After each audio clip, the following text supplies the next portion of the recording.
Calling the meeting of the Rancho Cordova City Council back into session. Mr. City Attorney, if you could report on our closed session, please. Thank you very much, Mayor. This evening, the City Council met on one item of real property and received updates from and provided direction to its real property negotiators. All right, very good, thank you. I'm going to adjourn the 4 p.m. session today, and I'm going to call us back into order for our regular meeting. And City Clerk, would you please call the roll? Yes. Councilmember Budge? Here. Councilmember Gatewood? Here. Vice Mayor Pulapati? Here. Councilmember Terry? Here. And Mayor Sander? Here. And do we have a meetings video recording and playback schedule announcement? We do. This meeting of the Rancho Cordova City Council will be cablecast on Metro 14, the local government affairs channel on the Comcast Consolidated Communications and AT&T U-verse cable systems. The meeting is closed caption and webcast at metro14live.saccounty.gov. Today's meeting replays Thursday, May 9th at 9 a.m. and Sunday, May 12th at 6 p.m. This meeting can also be viewed at youtube.com/MetroCable14. A DVD copy can be ordered from the City Clerk's Department, and a webcast of this meeting will also be available on the city's website within 48 hours of adjournment of this meeting. All right, next we're going to have the Pledge of Allegiance, and after the pledge, I invite you to remain standing for the invocation. Ruby Smallwood with the Law Enforcement Chaplaincy will be giving that invocation right after the pledge. So if you would join me in the pledge. Salute, pledge. I pledge allegiance to the flag of the United States of America and to the republic for which it stands, one nation, under God, indivisible, with liberty and justice for all. Ruby? Please pray with me. Are those on? Pray with me. There we go. Gracious Father, may this day of work have the blessing of your touch. Anoint the plans so that even the smallest of tasks set before us brings you honor.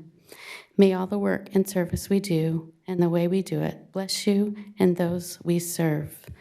May you reach, flow into the tiniest places and remove all blocks of obstacles, preventing your goodness from being felt and seen. Bless this council and the community they serve with wisdom, discernment, commitment, courage, and strength. Continue to cover them with your peace, love, and guidance.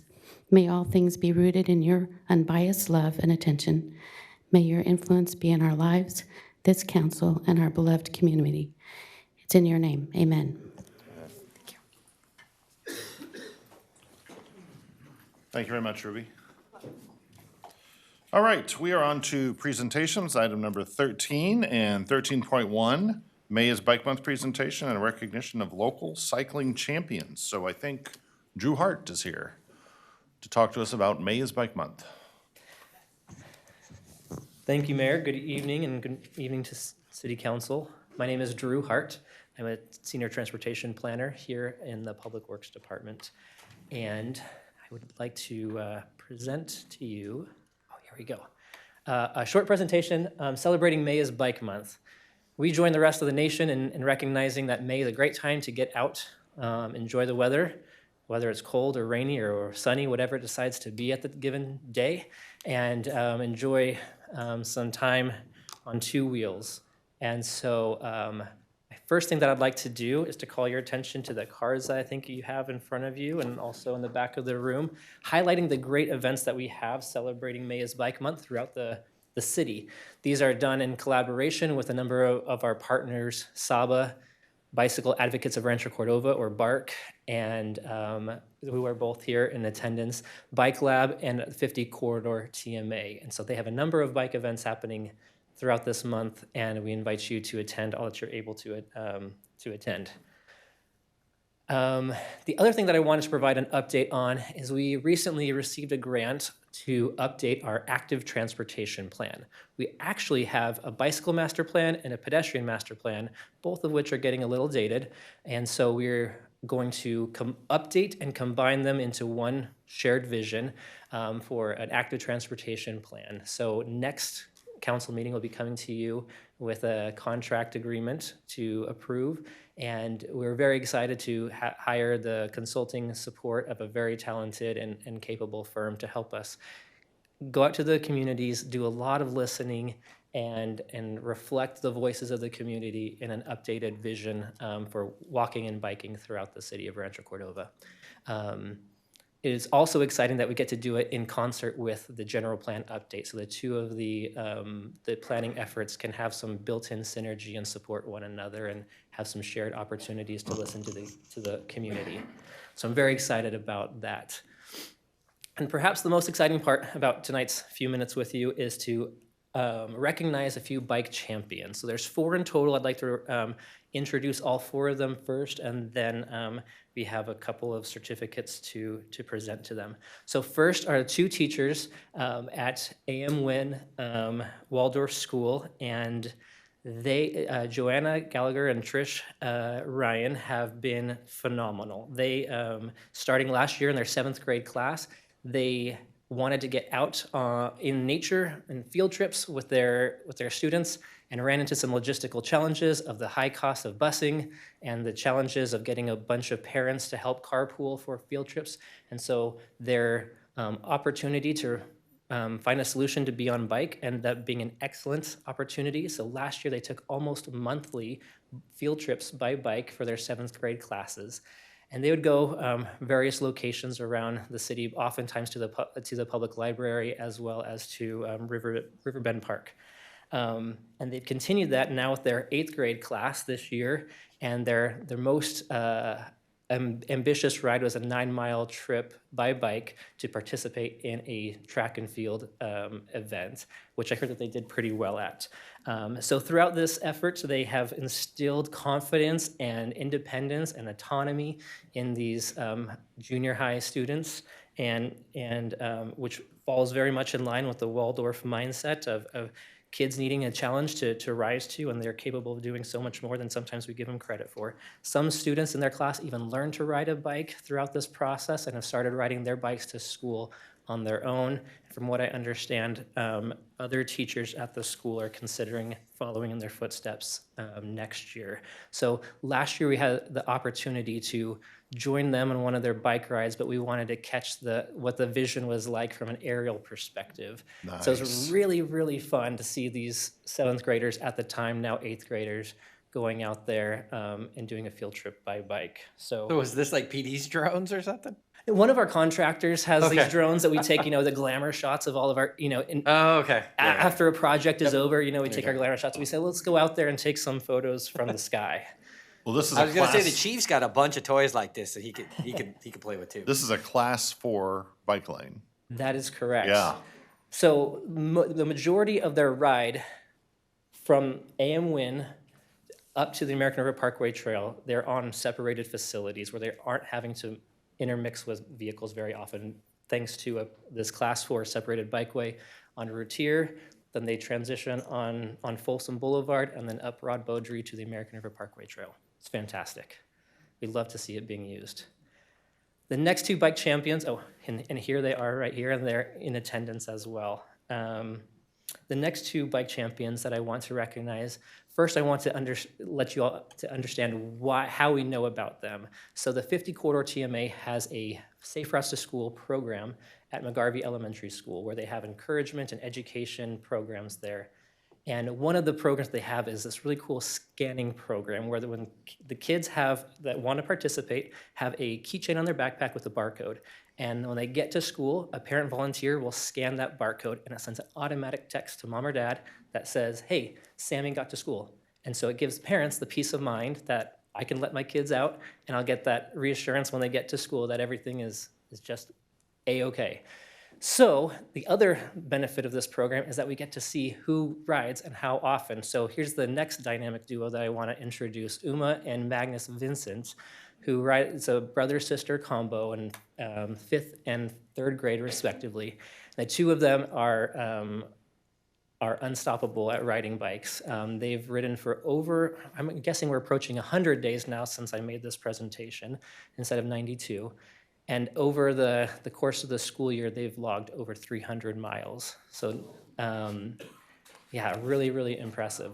So they're extremely involved in their school. They do sports, the Rancho Cordova Parks and Rec League with basketball and volleyball for Uma, and Vincent does flag football and basketball as well. And Vincent's also, or sorry, I said Vincent, Magnus is also on the school running club. So my take is that Magnus's legs just never stop moving, is what it is. But we want to recognize the great work that these, all four of these bike champions do. And so this time, we can call them up and present them with a certificate, if that's okay.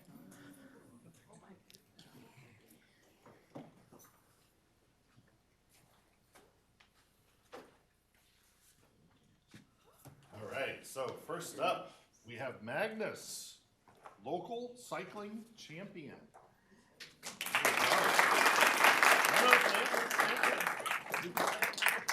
We're gonna do a photo, all kinds of stuff, you're gonna have to sing. Lots of stuff. This first rodeo. Uma.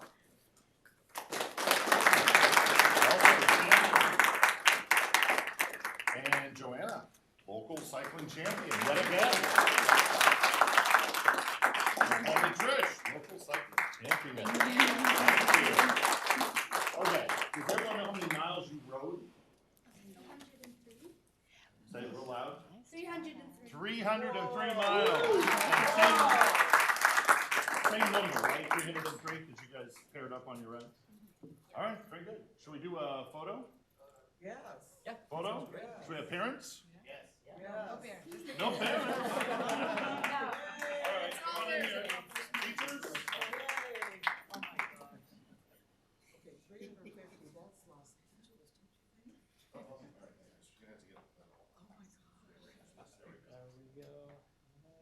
Parents, come on. You get the photo.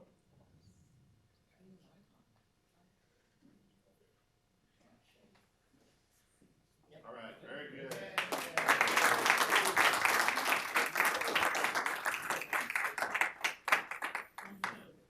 If we want to say Any something. comment? Tibbs, any comment you want to make? I think Drew covered that. Yeah. No? You sure? Thank You you. good? All right.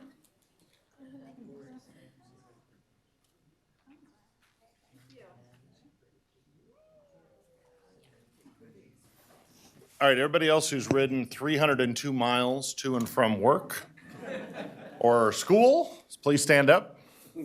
Yeah, that's what I thought. All right, good job, guys. Mayor and council, thank you for this time, and just a brief plug it here at the end. Join us for the bike ride events that we have, or the bike repair events that we have available to the public. If you're so inclined, make a profile on lovetoride.net and join our City of Rancho Cordova workplace as we compete with other workplaces throughout the region.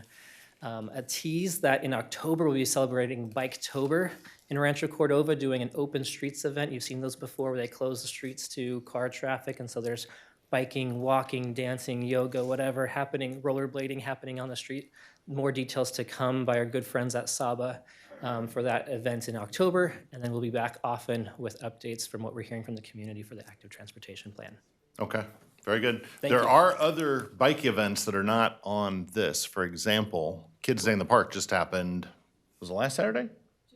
2 Saturdays ago, 2 Saturdays ago. And traditionally there's a big bike helmet giveaway and bike giveaway with a lot of encouragement for kids to ride. And sometimes at the 4th of July, we do bike safety stuff. In addition to that, we've also done it out here in the parking lot. We've done some great events. So this is not all we do with regard to cycling. We actually do a lot more. And I also want to congratulate and thank members of BARC who are really involved in cycling here in Rancho. We have some BARC members here. Stand up, stand up. Let's see the BARC. Very good. And Saba, are you also here? Yes. Ah, I thought you were BARC. Saba, welcome. Thank you. All right, it's fun to see all this stuff to come together because those class 4 lanes went in and there was so much neighborhood resistance to that. I think the penultimate comment was on social media, of course, someone said, you know, what I really hate about these is that I have to slow down when I make a turn now, like in a car. And I mean, the trade-off is the safety of all the kids you just saw in that video, right? So there is no trade-off. And I mean, And if you remember, like, as the school board member even from over there, the biggest argument that we had about not closing not closing AM Win, because that was a conversation when I was on the Right. school board, was how dangerous it was to be crossing that street and how wide it was and the amount of drag racing and stuff that we had there. But as soon as we put those traffic calming things in, the next meetings that we had where people coming in and said, I can't make a right turn there and all this other stuff. And I remember just kind of looking like, then you need to practice driving. So, and like, as people complained about that, I think that even came up in a meeting in the last year, and it was like, but who's complaining? Drivers are complaining. That's exactly who we want to Yep. start driving slower. That was the Yeah, whole we point should of it. test that again on social media. That'd be a good experiment. See if people are still mad about it. All right, anything else on bikes? Because that's a great topic. All right, we're good. We're gonna move on. Item 13.2, I think we have some new employees. So we have got what, Russ? You've got people to introduce?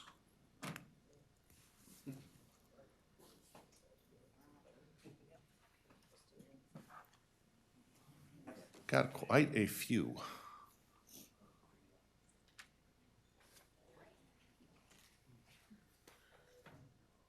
Good evening, Mayor, Vice Mayor, council members, city staff, and community members. My name is Brittany Mariscal. I'm the Code Enforcement Supervisor, and I have the pleasure this evening to announce or to introduce, rather, two new employees that we have within Code Enforcement. So first, I'll start with introducing Nicole Riggins. Nicole started with us about 2 months ago, and she is a backfill position for a position that we had a retirement for a couple of months ago. She is currently assigned to the neighborhood general nuisance team, and she's assigned to the neighborhoods of Sun River, Walnut Wood, and Mills Ranch.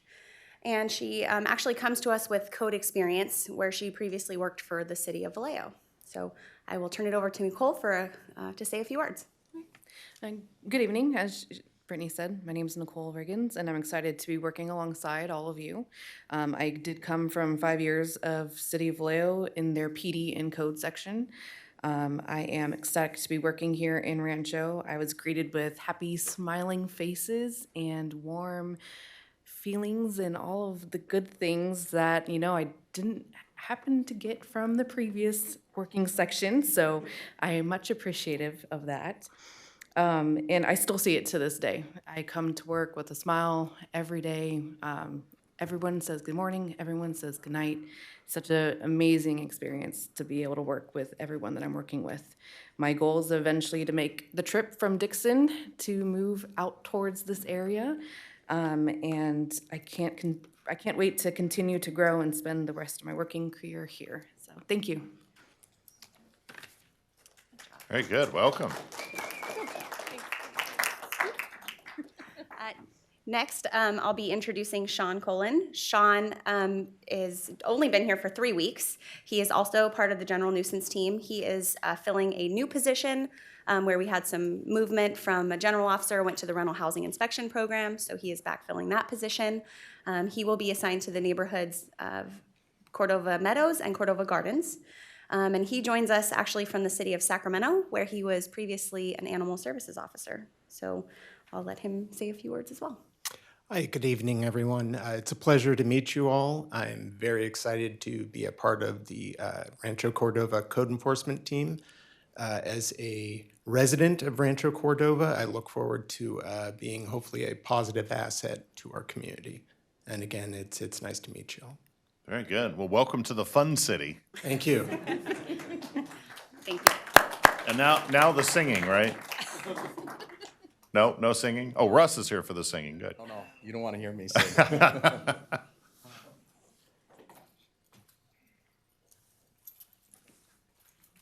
Well, good evening, Mayor Sander and council members. Russ Ducharme, Neighborhood Services Manager. Tonight, I'm here to introduce two new probation officers that are assigned to our probation partnership. The first officer, Austin Crable. Officer Crable's been with us for just about 2 months. He has 11 years of experience with the department, and we're happy to have him.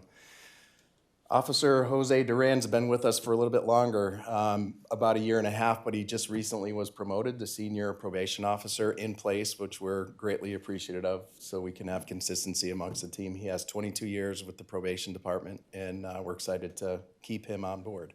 So I'll give them a little bit of time to introduce themselves. Hello, my name is Deputy Probation Officer Austin Crable. Like Russ said, I've been with the department for about 11 years now.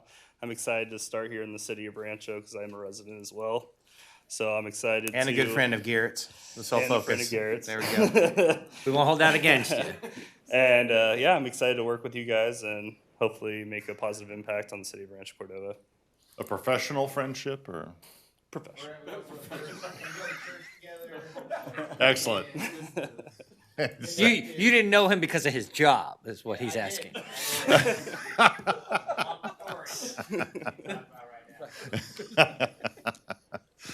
Good evening, I'm Jose Duran, and I'm the Senior Deputy Probation Officer for the City of Rancho Cordova.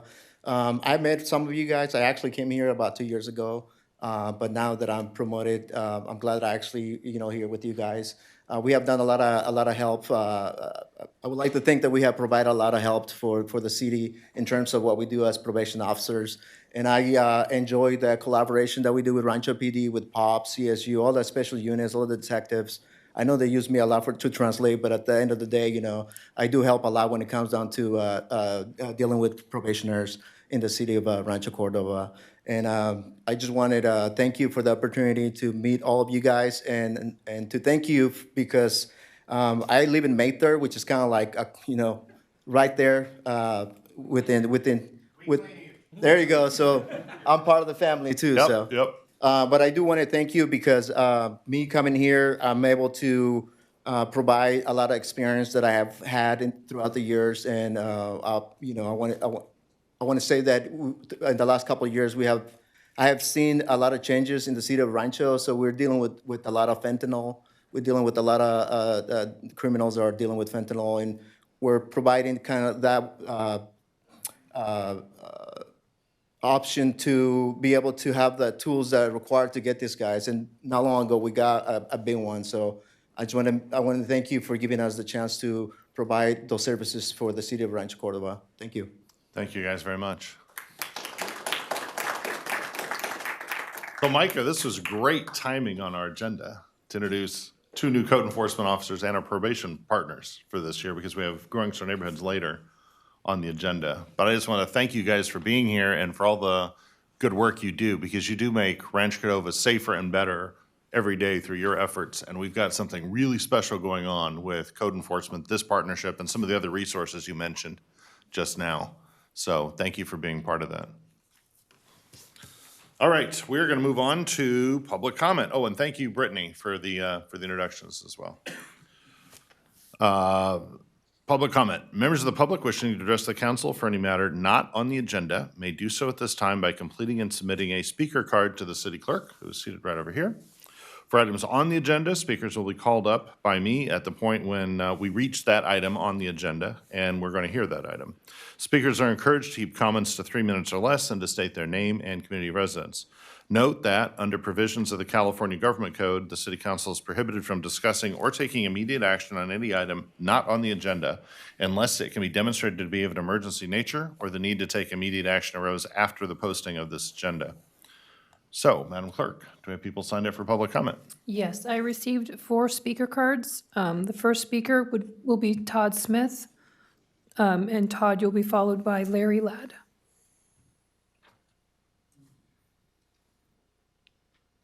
Todd, you will have up to 3 minutes to speak.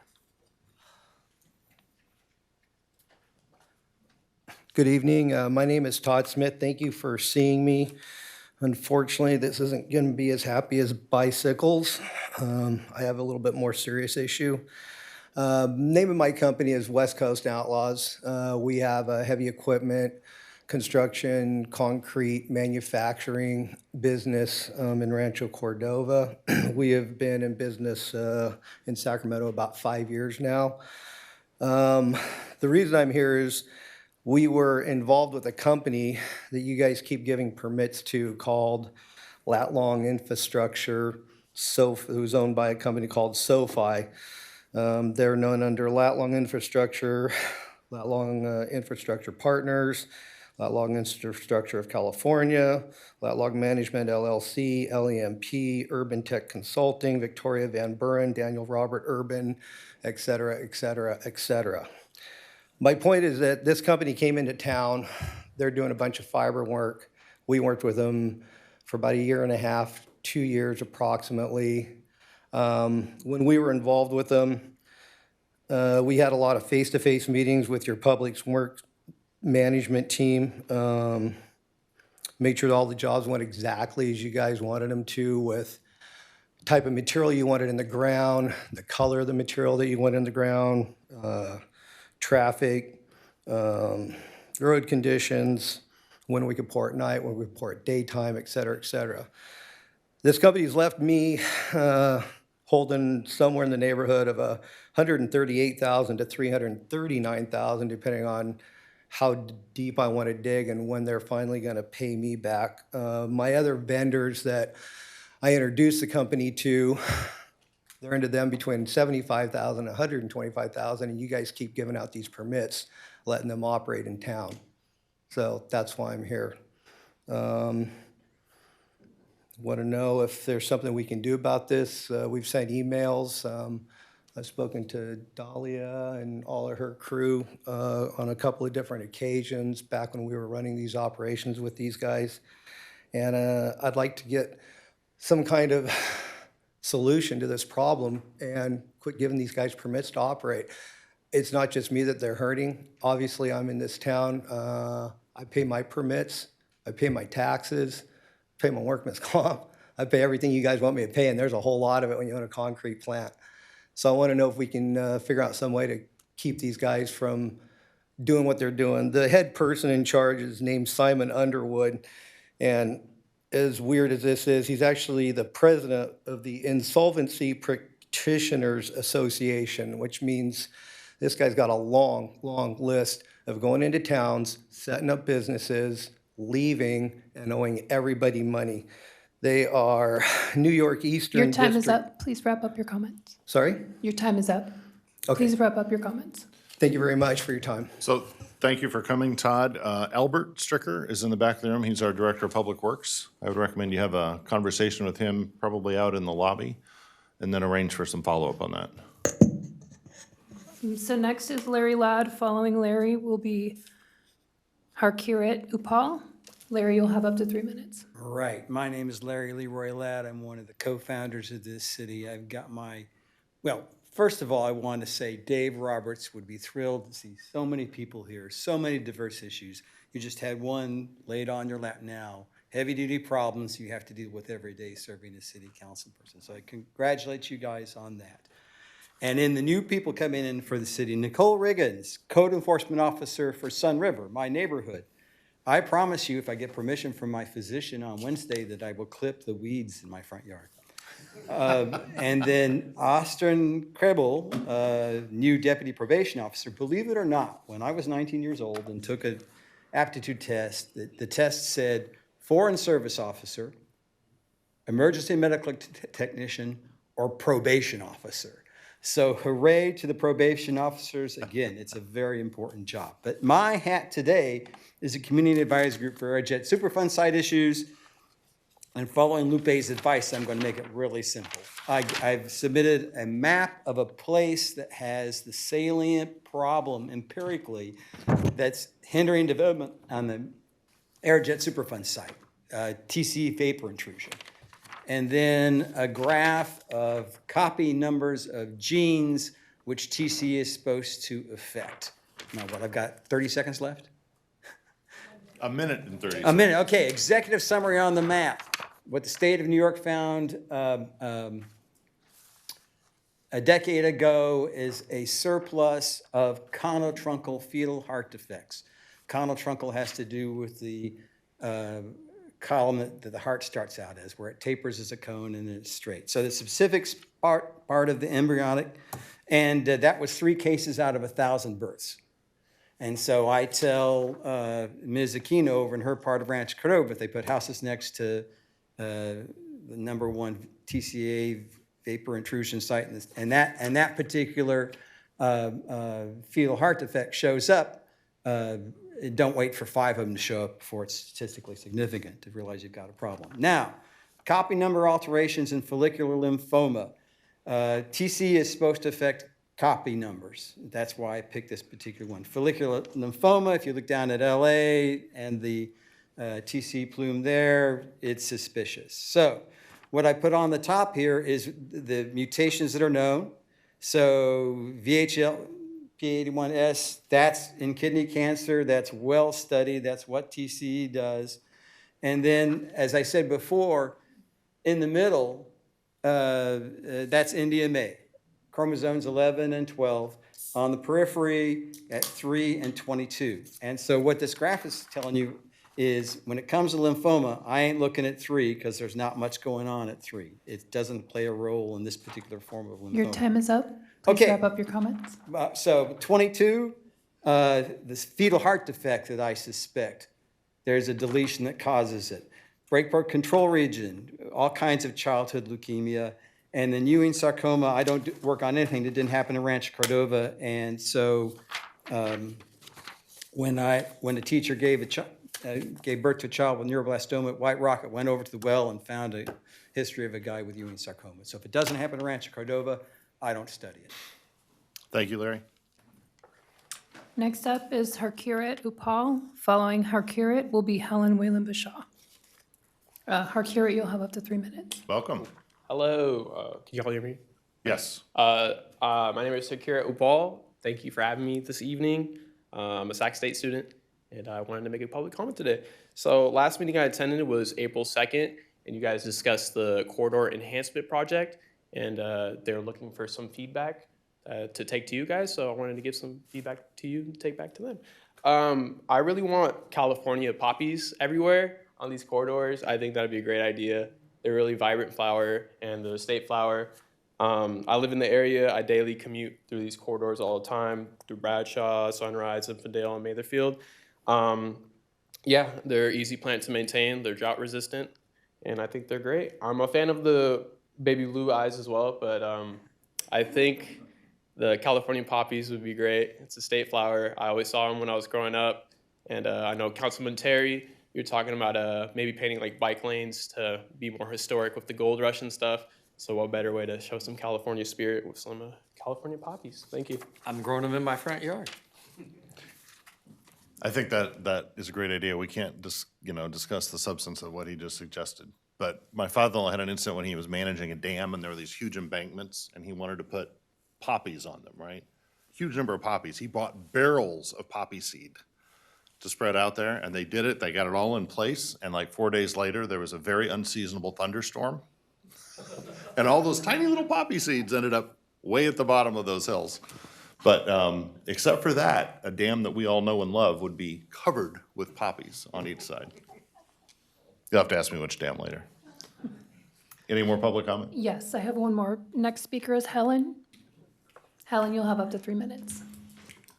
Hello again, Helen Whalen Bashaw. I'm going to highlight first, poppies don't last long. They look bad after the blossoms are gone. But what I really want to talk about, excuse me, is the comments. You've got to talk into the mic. You've got to slow down and make sure you get all the words out. Because when you're in your comfort zone and you've come back from a meeting, you ramble. And the person that's doing the typing in doesn't always get all your comments, or they skip words. And I read the prompts because sometimes I can't hear you. As you notice, I moved to the mic. I wish that some of you would move to the mic. And Adam, you rambled today, bad. I don't mean to, it's because you talk low and I keep trying to talk to you about it. Other than that, that's anything I've got to say. I'm not real fan of the poppies. But my neighbors have them though.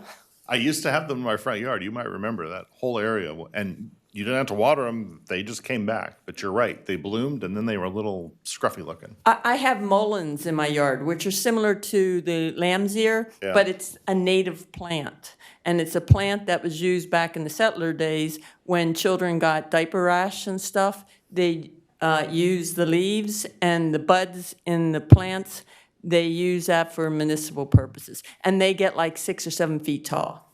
Thank you. And on the sound side, I guess, we need to keep working on that in the rest of the room. All I can tell you is on this end of the room, everything is incredibly loud. Like, we hear everything that someone says from there or from each other. So if the perception on that side of the room is very different, I think that's something we need to work on. Well, I'm glad that we're buying a brand-new audio equipment in Yes, this, in that's this true. vote. Hey. All right, any other public comment?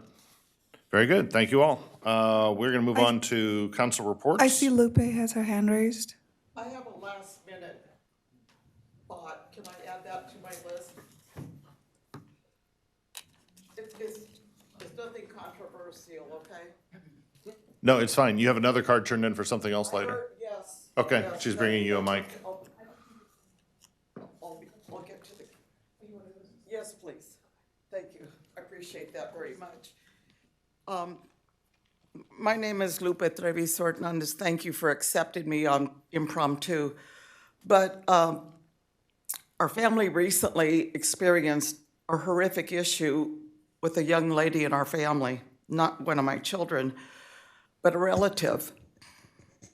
And it has to do with trafficking. It has to do with internet, young kids being on the internet and being lured by a stranger.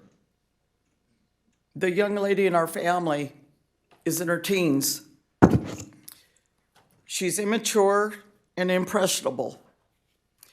She was lured from Sacramento to North Carolina by a foreigner. Her father flew across the country to go get her. He called the police, but because she was over 18, there was nothing anybody could do. If any of you watch Law and Order SVU, it happens. I never thought it would happen in our family.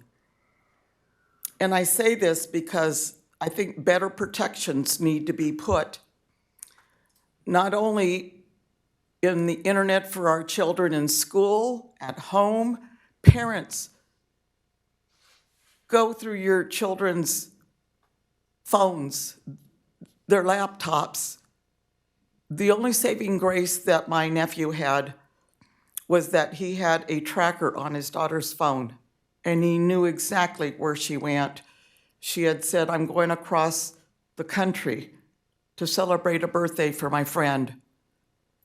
But the light bulb didn't light up because they trusted her. And she ended up with a stranger much older than her. She now has a baby, an anchor baby. And there's nothing we can do. Watch your children. Watch what they do. Monitor what they do. Go through their phones. Pay attention. Watch for signs. And I say this even though I'm brokenhearted. We just buried her father on Friday.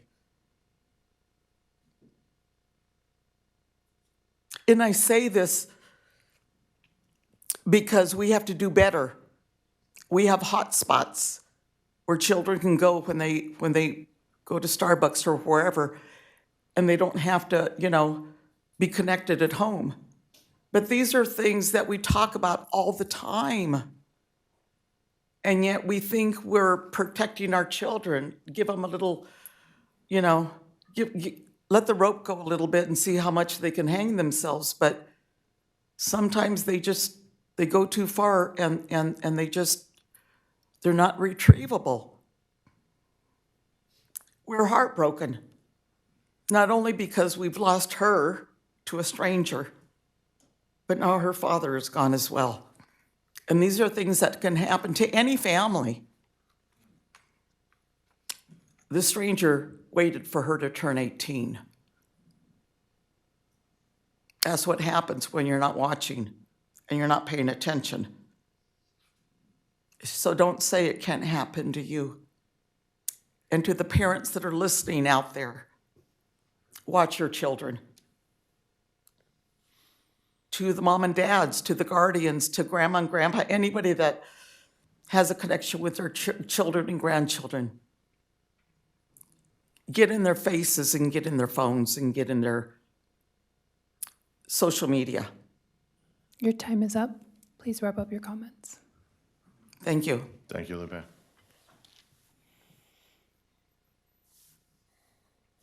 All right, we are going to move on to council reports. And Garrett, you're up first.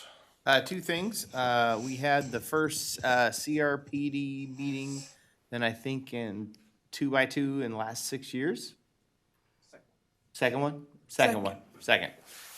It was good. They have a big, massive, plan for the parks. Cool things we heard is that we could possibly have a cricket area park getting built for the community, which is unique. And hopefully we're gonna have some baseball fields on the Anatolia side of Rancho Cordova.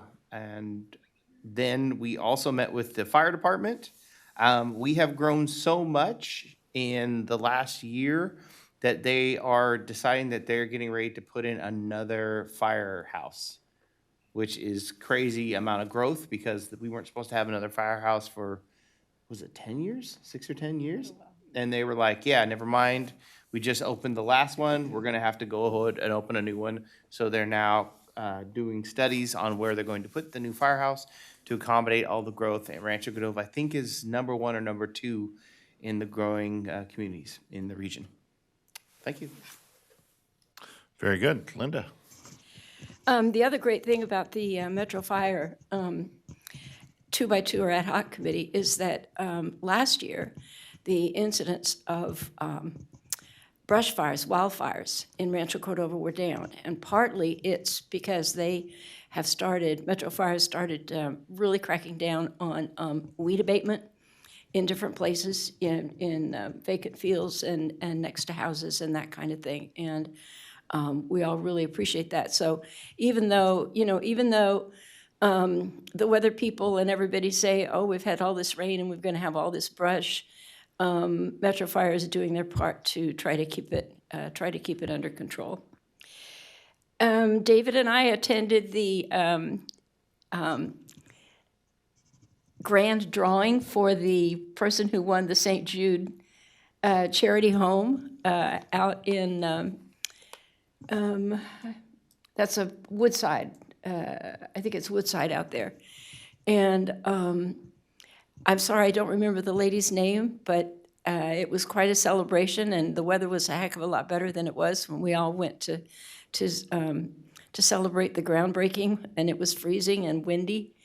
This is a really nice house. It's about it's actually about 2,500 square feet. It's beautifully appointed.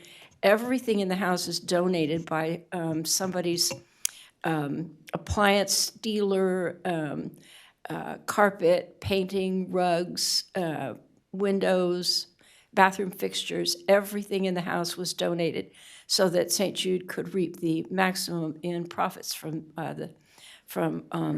this house. And actually, that's not the right way to say it. So that everything that was donated to them becomes a fundraiser for St. Jude. And they do this all over the country, and ours has been wildly successful again in Rancho Cordova. And we congratulate the person whose name was drawn to win the house.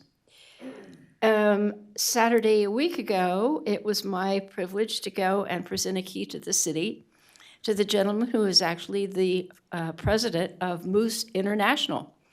And he's actually from here in this country, from some little town that David probably knows more about, somewhere between Columbus and Cleveland, Ohio. And a very nice gentleman, John Sipes. And he stayed the afternoon at the Moose Lodge here in Rancho Cordova, and it was really a lovely event. Siri and Garrett will be proud of the fact that I went to the STEM event at Mills Junior High a couple of mornings ago, and had a really great time.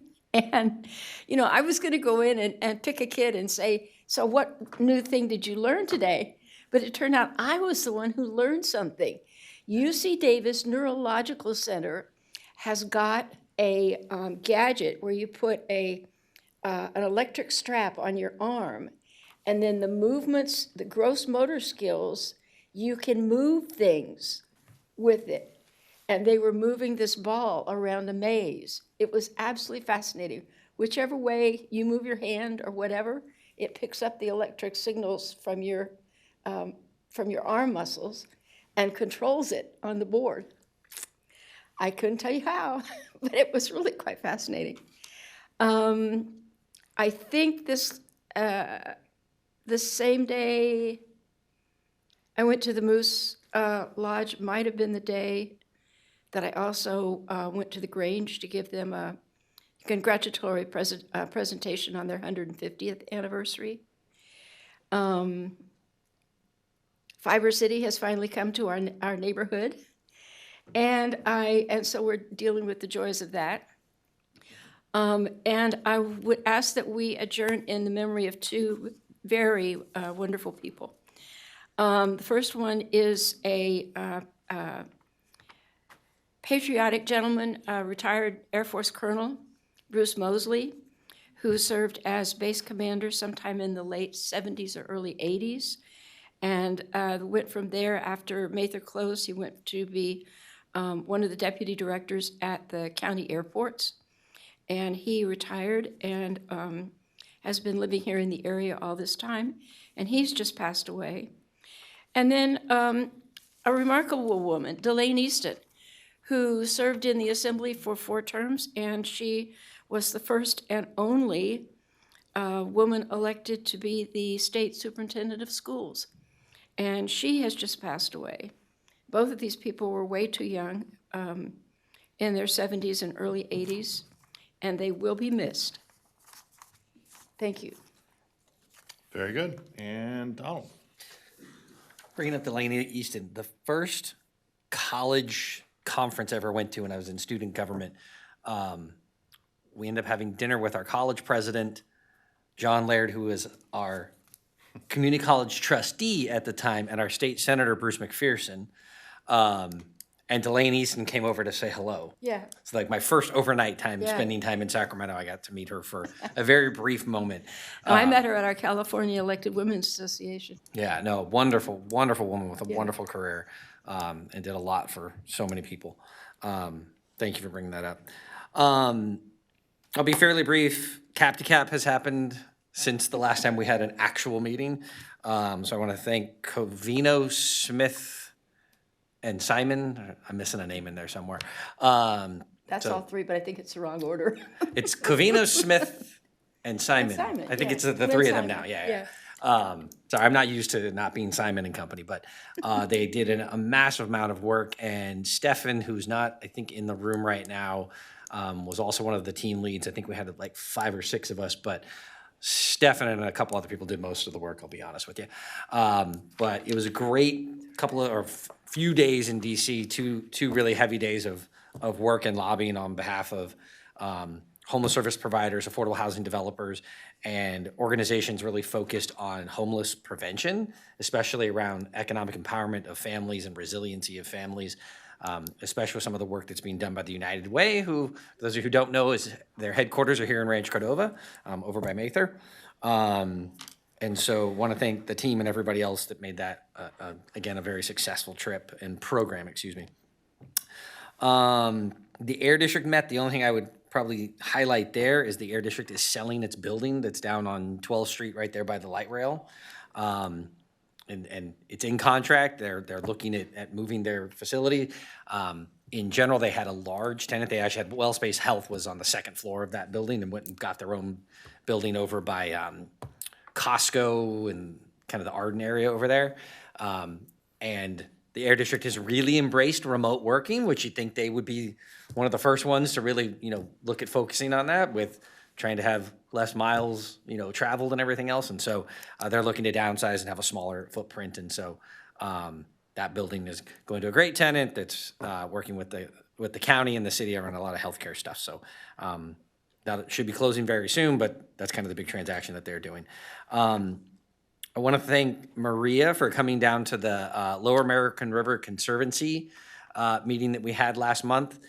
What should have been a fairly routine meeting was anything but, is I guess the nicest way I could put it.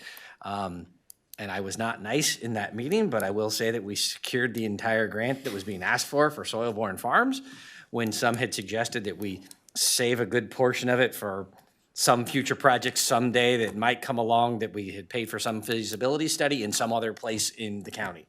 And after a bit of wrangling and some sharp-toned comments, the powers that be voted unanimously to fund the $2 million towards the soil-borne animal facilities that we also put in, that match, basically they matched the 80% of the 20% that we put in for the whole project. animal barn. So the $500,000 that we talked about with the legacy funds, that came up in that meeting. It was the only proposal on the agenda. Staff had already recommended it, and some were basically saying, well, we shouldn't fund the whole thing in case someday we might want to fund something else, because this is getting down to the last amount of funds left of the 10 million that was allocated from the last park bond. But the legislature is actually negotiating right now to perhaps put one on this fall, which would then have millions of dollars more for them to allocate. So long story short, thank you, Maria, and everybody else that worked on that. It should not have been as contentious as that meeting got, but it did, and we got what we wanted out of it, so that's great. First off, hang on. great job. Official action, because it's an advisory council. Official action will go to the Wildlife Commission next month after. That's when it's official. So Still, once again, good job getting this money. That's the way to get the pork. Glad to be on there and go team. And then last, I attended on Friday my Los Rios College Foundation Board, which is not, I'm not necessarily like an official representative of the city, but I'm sitting there because of the city. I was named the new treasurer of that board because the current treasurer is moving out of state. But each of the meetings is usually at a different college, and I would just encourage you, if you have time, I believe it's Tuesdays and Thursdays from 9 to 3 at American River College. They have a VR lab that's supposed to be just for students, but if you'd like to go or take some of your kids or something, like they have this whole room with like 30 VR systems in there, and they're actually helping students design buildings and all kinds of other stuff within VR that they're doing. I absolutely plan on taking my kids back there, and Liz Cardoza, who was most recently a VP at Sac State, is now the president of American River College. She's the chair of the Urban League, where I'm also the treasurer of that board. So if anybody's interested, I was super impressed with what they were doing over there. So fun stuff, and again, our Promise program always comes up in every one of those meetings. So kudos to the rest of us. So you're the treasurer. Did you get us $2 million there? No. We give David. We give them money. I know. Yeah, I know. All right, good work. Thank you. Siri, did you bring us $2 million? Of course. Well, I got you guys tickets to the Kings game, whoever came. For the kids. Yeah. So 2 Saturdays ago, I started my Saturday with a run walkathon at the state capitol. I was there for the ribbon cutting along with Assembly member Stephanie Nguyen. It was for it was called Joy for Others from Babs Charities. Following that, I went to Higgin Park for the Kids' Day in the Park. It was a really successful event put together by the Cordova Community Council. There were lots of booths from many vendors. I think there were health providers, there were educational vendors, and there were community groups that put in a lot of effort to bring that event together. And I saw kids having a blast at that event. And then, let's see, what else did I do? Attended the Elk Grove School Board's transportation meeting along with city manager and city staff. This was a meeting that we had with the Parent Coalition on the south of Rancho Cordova, where the kids are attending the Elk Grove School and they have difficulty getting home and to school because of the bus situation. They've had to sit at school an hour after school is done or have to wait at 6 o'clock in the morning for the buses. So they wented out what the issues were, and the Elk Grove School Board came up with some solutions. So we really had a good meeting. And along with Councilmember Garrett, we had the second meeting with CRPD, and I think it was the second meeting because we just started the ad hoc this year. And they provided an update on their parks and development. There is already a cricket field, so they're working on a second cricket field. So they were talking about how they're looking at trends in order to put together what's needed in the parks. And I think they called it a diamond field for the baseball park? Yeah. And they're also getting a dog park at White Rock, near the White Rock Park. And last, I could not attend the STEM event at Mills, but I did do the kickoff of the first ever esports tournament here at City Hall. This Saturday, yes. Oh, was that what I that was? saw you with the Yeah. lightsaber. You were looking crazy. That's crazy. The force was with me. Did you score 2 million points? We'll get there. But, I mean, it was a really packed house last Saturday as well. I mean, we had a lot of kids and adults sitting where you were, and, you know, there were games going on at the screen. The American River room was full, and I think I have somebody in the audience who can attest to the fact they were all dressed up and ready to play, so it was a really well-attended event.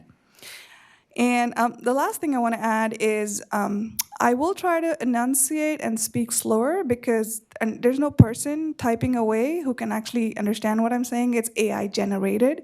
So,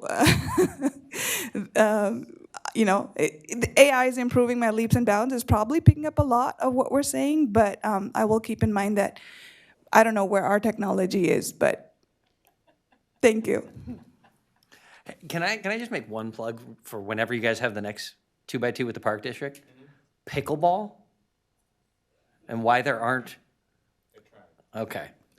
I see a lot of tennis courts that are never used. And whenever I drive by pickleball courts, there always seems to be 20 people there. Because it's easier. Then, It's really hard to play tennis. then build those and take out tennis courts and do that. Guys, we need disc golf. What? That's a whole weird conversation that you should talk to some That of is the park board not a members. weird I agree with conversation. you. I grew up where De La Viega is the first one in the world is in Santa Cruz. Yeah, I knew So the like, Santa Cruz boy over I there, love but it. I definitely know I'm all for it, but I brought that up and they have a bunch of weird excuses that we can talk about later.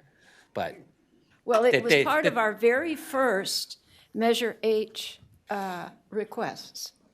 And from somebody with the last name, what was it again? might be. Yeah, it could be. Well, I just did a tour of cities in Maryland and Virginia as part of my duties as NLC president. You know, one of those regional tours of visiting 100 cities, so I did a chain of cities there. And what did I see? But tennis courts converted to futsal, Yes. right? That too. They kind of take a tennis court and they build like a slightly bigger cage around it, maybe hang a net on the sides. And like for, you know, $75,000, I think the quote was in Harrisonburg, they converted these tennis courts into futsal that are used almost 24 hours a day. They had to have lights because there's so much demand for it, right? And pickleball was the other thing that we saw. So So my it's happening all over the place. My former boss at the last bank that I worked at, he came from Portland. They named a futsal court in Portland that he'd given part of the grant to plan Oh, it and wow. to do it. But that Not you're that absolutely right. expensive. That's a extremely soccer popular. ping pong, right? Yeah. Where you play Like on the half-court field. soccer. Yeah, Because it's like in a, like soccer in a cage. yeah. I saw it Cage at soccer. whatever places Or indoor in soccer. downtown site. Yeah, I would say indoor or arena soccer. Right, Say- that's probably say a it that better way. description. It just looked like a cage Like because cage it's on a fighting tennis soccer. court. Right. All right, well, we've had a lot of stuff going on. Mike and I did a Cordova High School site visit. I've had a couple of meetings on infill development with Sac Sewer and with SACOG, trying to get everybody aligned in the region to facilitate more infill development and knock fees down, particularly from utilities. Had a lot of SACOG meetings. I was at the St. Jude Home Giveaway, which was awesome. The Rancho Track Club hosted a middle school meet of their own creation for the first time and had hundreds of kids show up from the Sacramento region. A lot of them were from parochial schools because it sort of fit perfectly into that's another PAL, by the way, Parochial Athletic League, fit right into their schedule. But it was really great to see that many kids from all over the region, plus a whole bunch of Rancho Cordova kids engaged in that track meet just last Sunday. I have done 3 economic development little talks or introductions in the past 2 weeks. For whatever reason, they all clustered up. One of which was at Clutch last week, and that facility looks awesome. I mean, we saw it when VSP sort of opened it, then a pandemic happened and they didn't really need it. Now Clutch has it, and the way they're using it, you know, for this, that is some of the coolest meeting space, workspace, shared office space in the region. It is really, really cool. KCRA, I've done some on-air stuff with them, promoting Kids Day and the St. Jude home giveaway and some other things. But the Kids Day one in particular was a great little segment promoting Kids Day. And it is amazing because as we were talking about it in the room, the people who were there, you know, like on the other side of the camera, were all saying, oh yeah, Kids Day, we're all going, we're all taking our kids. It's like the level to which that event has risen in the region is pretty neat. And finally, I'll just cut it off here. I was at the Sacramento County Medical Society dinner on Saturday night, and they honor a couple of awardees who are students who get scholarships to assist with medical school expenses. And the foundation there for the Medical Society funds local awardees. And it just so happened that of the 3 who got the major awards, 2 of them were Rancho Cordovans, one of whom we would all recognize from about 10 years ago, who was a student volunteer and did a whole bunch of stuff here, probably in this building, with Conrad and his group. And also with Larry Ladd and his group, the Kiwanis. What's the Kiwanis High School version called?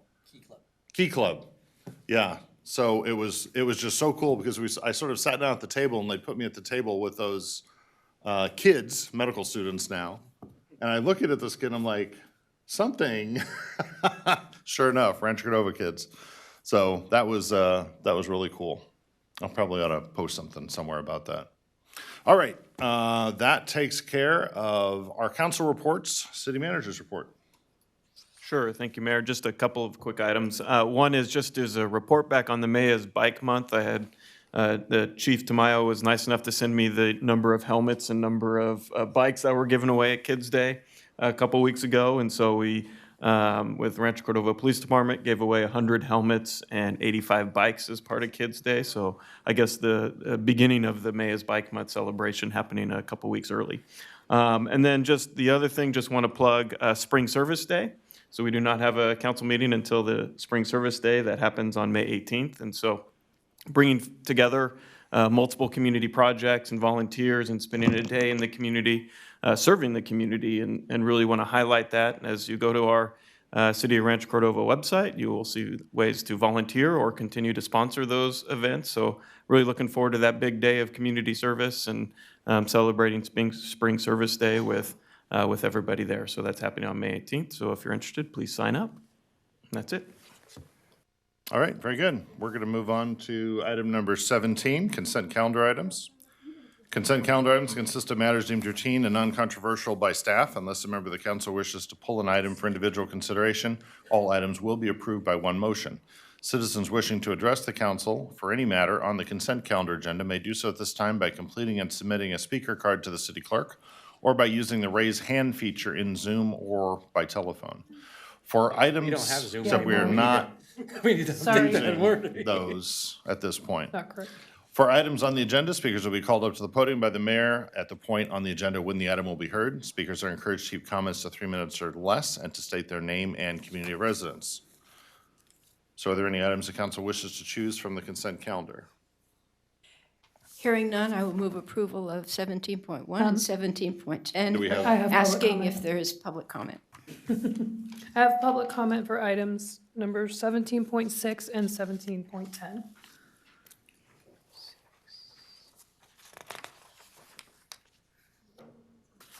Comments for 17.6 and 7.10 and no items the council wants to pull? Okay. Linda, I think you were making a motion. Do you want to move the remainder? Sure. Second. Okay, roll call, please. Councilmember Gatewood? Yes. Councilmember Budge? Yes. Councilmember Terry? Aye. Vice Mayor Polapati? Yes. Mayor Sander? Aye. Okay, public comment on 17.6. I have Lupe Hernandez. Do you want me to bring you the wireless mic? Okay, We should probably read the item in. sure. Item 17.6 is a resolution authorizing the city manager to execute a pre-development grant agreement with Ikeika Ohana for the affordable housing crossing at Woodbury project located at 2738 Woodbury Way in the amount of $960,000, utilizing the Pro Housing Incentive Pilot Program funding. You'll have up to 3 minutes. If I understand this correctly, okay, you already cut into my time by this not being lit, I okay? started it over. It's restarting. If I understand this correctly, I'm sorry, thank you, council people, for allowing me to speak. What I understand in this resolution is that you're allowing low-income housing, is that what that is? I don't know what the resolution, the exact resolution, affordable housing, so is that low-income housing through SHRA? Stefan can probably answer that question, but it is. Help me out on this, I need to understand what this is. Yes, the project is affordable housing for low-income families. And so that's through SHRA, is that correct? Sorry, good evening, Mayor and Council. Stefan Heisler, Housing Manager for the city. This is not our normal process of Q&A from the dais. Well, I need to understand the low-income housing and how it's being built and who is going to monitor or govern this low-income housing. Do you have some general advice for us on how we should? Yes, I do. Okay. Okay? Please give us that. If you allow me, start the clock over again, okay? What we did back in the 90s when SHRA, Sacramento Housing and Redevelopment Agency, when they proposed dumping low-income housing in Rancho Cordova, what we did was make a deal with the devil. And so we asked for $2 million, but what we got was $1.2 million.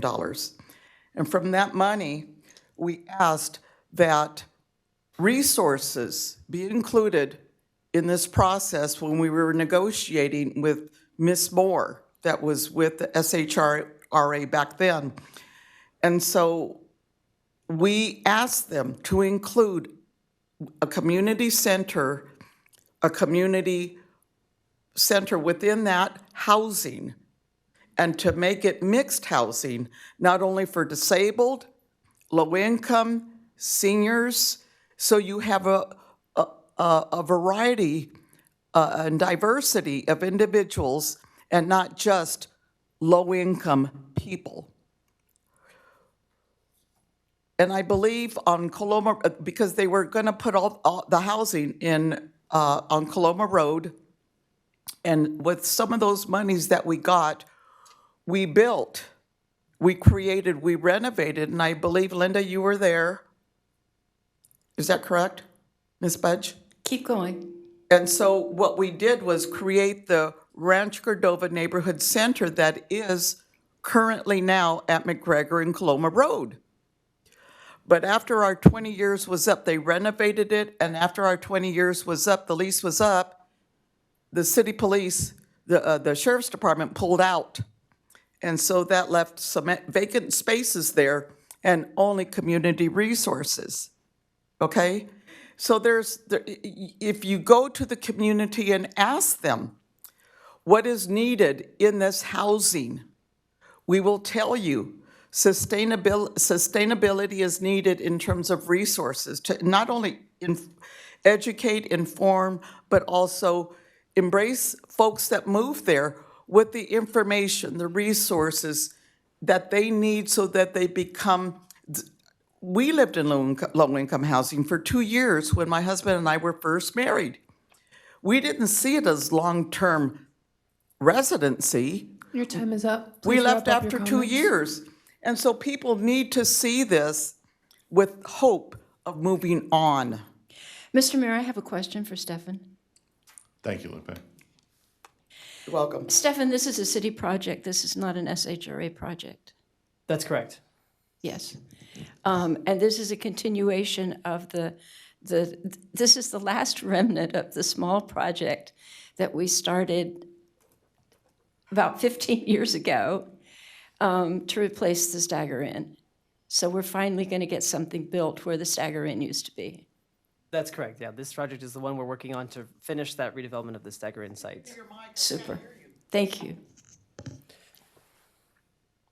All right, anything else on this topic? I would move the 17.6. Roll call on 17.6, please. Oh, do we have a second? Second. Yeah. Was that Terry? Okay. Councilmember Gatewood? Yes. Councilmember Terry? Aye. Councilmember Budge? Yes. Vice Mayor Pelapati? Yes. Mayor Sander? Aye. And we have 17.10 with a comment. Yes. Also Lupe Hernandez on 17.10. Do you want to? I can bring you the microphone if you'd prefer. Oh, I didn't know I was going to be so popular. You're the one that turned in the card. Hello again. You'll have up to 3 minutes. Now, this resolution, if you could explain this to me, because I don't have the complete resolution, but the annexation of the preserve into the city of Rancho Cordova community facilities, and it has to do with police services? Help me out. Come on, Kim. Do we have a sentence for? The preserve is the name of a development. Correct. Good evening, Kim Duran, Finance Director. So the Preserve is a new development area that is being annexed into our Community Facilities District that imposes a tax to fund additional police services or additional, additional police services, essentially. Where would this be located? It's in the center of new development in the southeast part of the city. In the new part of the city. Okay, so I would like to remind you all that we had a Rancho Cordova Police Department services on Coloma Road. Okay, I know you're shaking your head already, but we need to bring some Rancho Cordova Police Department services to our side of town, the old part of Rancho Cordova. We need it desperately, number one, because Coloma Road is a raceway. And I know I'm boring you, some of you people, with this renewed interest of old Rancho, how it needs to be protected as well. And I agree, you do need to have services where they're needed. But you need to remember that we coexist as a city, as citizens. And we had a police department office on Coloma Road, and we would like for that to come back again.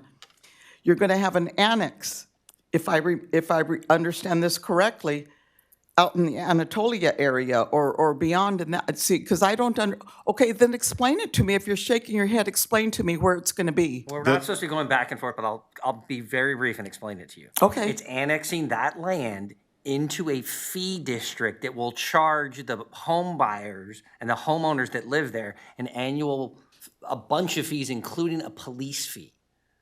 It has nothing to do with what you're talking about. But it's about people that live there paying extra fees every year as part of their property taxes that would go into a fund to pay for certain services, like lighting and streets and roads and police.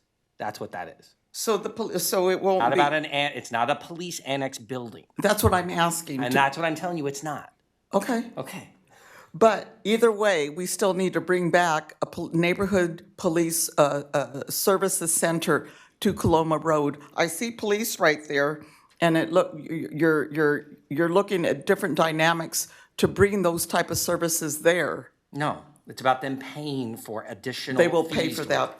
Well, okay, never mind. But either way, we would like Rancho Cordova, the citizens of Rancho Cordova would like to see, and I'm taking this opportunity to. Your time is up. Please wrap up your comments. To put neighborhood services of Rancho Cordova Police on Coloma Road, where they're desperately needed. Thank you. I'll move the item. Second. And just for clarity, this is a a tax among many, as Donald has mentioned, that basically allow the city to have development, because otherwise the net cost of operating new developments would result in a loss for the city, and it would be a deterrent to growth, basically, if we didn't have some means of compensating us to provide service. All said. All right, and that actually, to your point, Lupe, it would be diverting police resources from here to there unless we have this. This like balances it in the city. All right, motion made and seconded, roll call, please. Councilmember Budge? Yes. Councilmember Terry? Aye.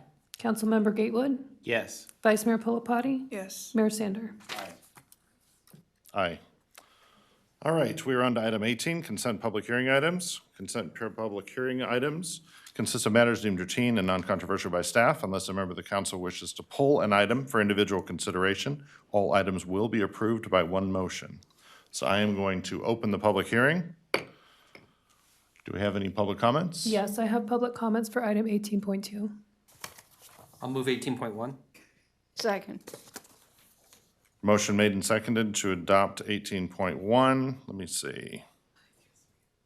I'm going to close the public hearing on 18.1 and ask for a roll call.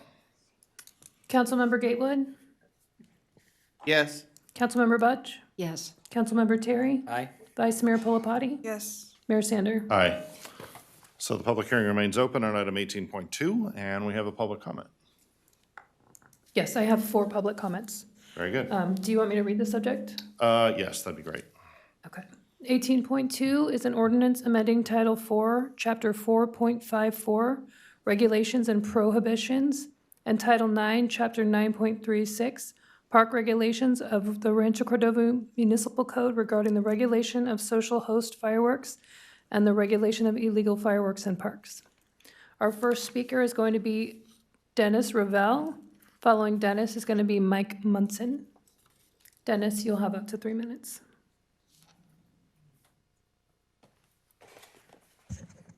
Good evening, Mayor, members of the council. My name is Dennis Ravel.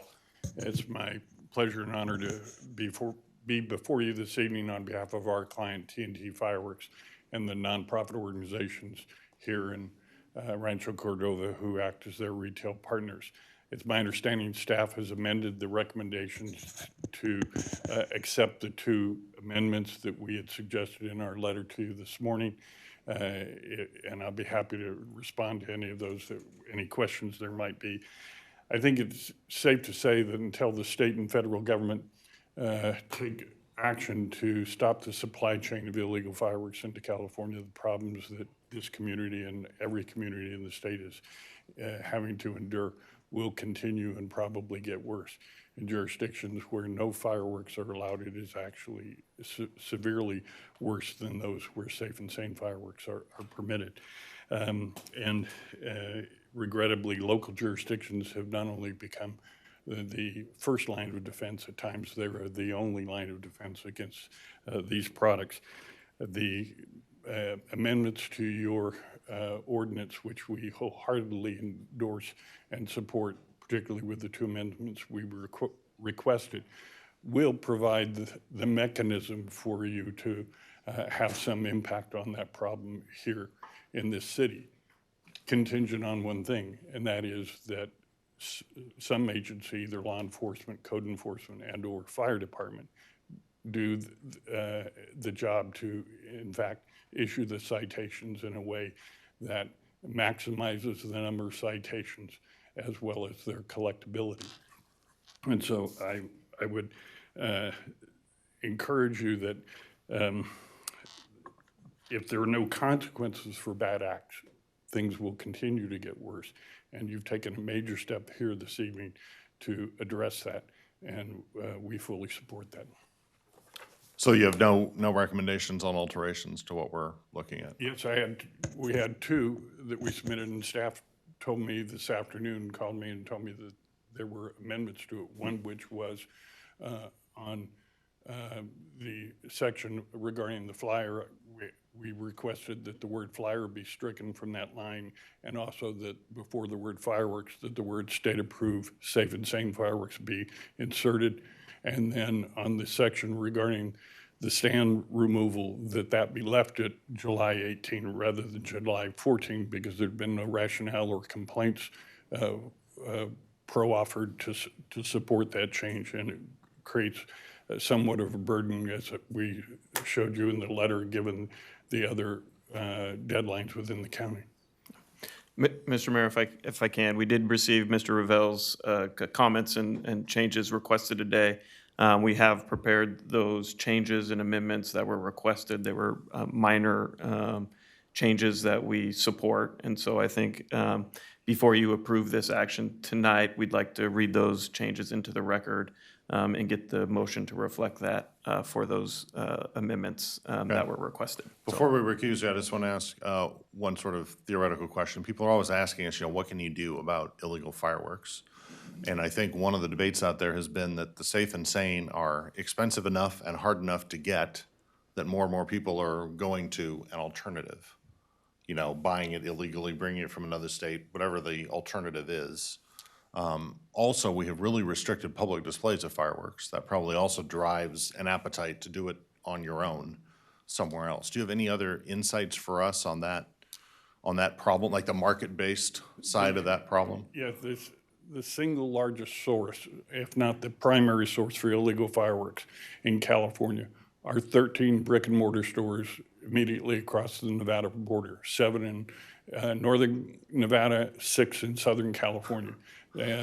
Before Christmas and New Year's, those stores operate 24/7, 24 hours a day. I mean, it is one store in a testimony before a Nevada Senate committee submitted a letter under penalty of perjury that they are making $14 million a year in sales out of their one store in gross retail sales. And that's just one of those stores. And it's interesting because while people in Pahrump, Nevada, where that store is located, can purchase those fireworks, they can't use them in Pahrump. And so it's reasonable to conclude that, particularly when you see California license plates on both vehicles as well as rental trucks in those parking lots, that the vast majority of those fireworks are being bought by California residents who are bringing them back into the state. And presumably because they're cheaper and accessible, and there aren't alternatives that they like or can afford. Correct. Okay, thank you. We need to read modification. You want to do that now, or should we? Sure. Do we have additional public comment? Yes, we do. We have 3. We have 3 additional ones. It may be good to read the kind of changes into the record So or we're all to present clear them on so we're all what clear we're what talking we're about. talking about. That's a good idea. Well, good evening, Mayor Sander and council members. So I did have a conversation with Mr. Ravel earlier today, and I did review his proposed changes, and they are before you on the slide. Very minor in nature. We are going to strike 2 words from the first amendment, which is in 4.380, subsection I. We're going to add state-approved safe and sane fireworks. So the final amendment will read, at the time of purchase, each customer shall be given city-approved information on the safe use and disposal of state-approved safe and sane fireworks. Next slide. And then on the second modification is really just striking the request to make the amendment. So we are going to hold to the July 18th where all of the stands need to be removed in the city.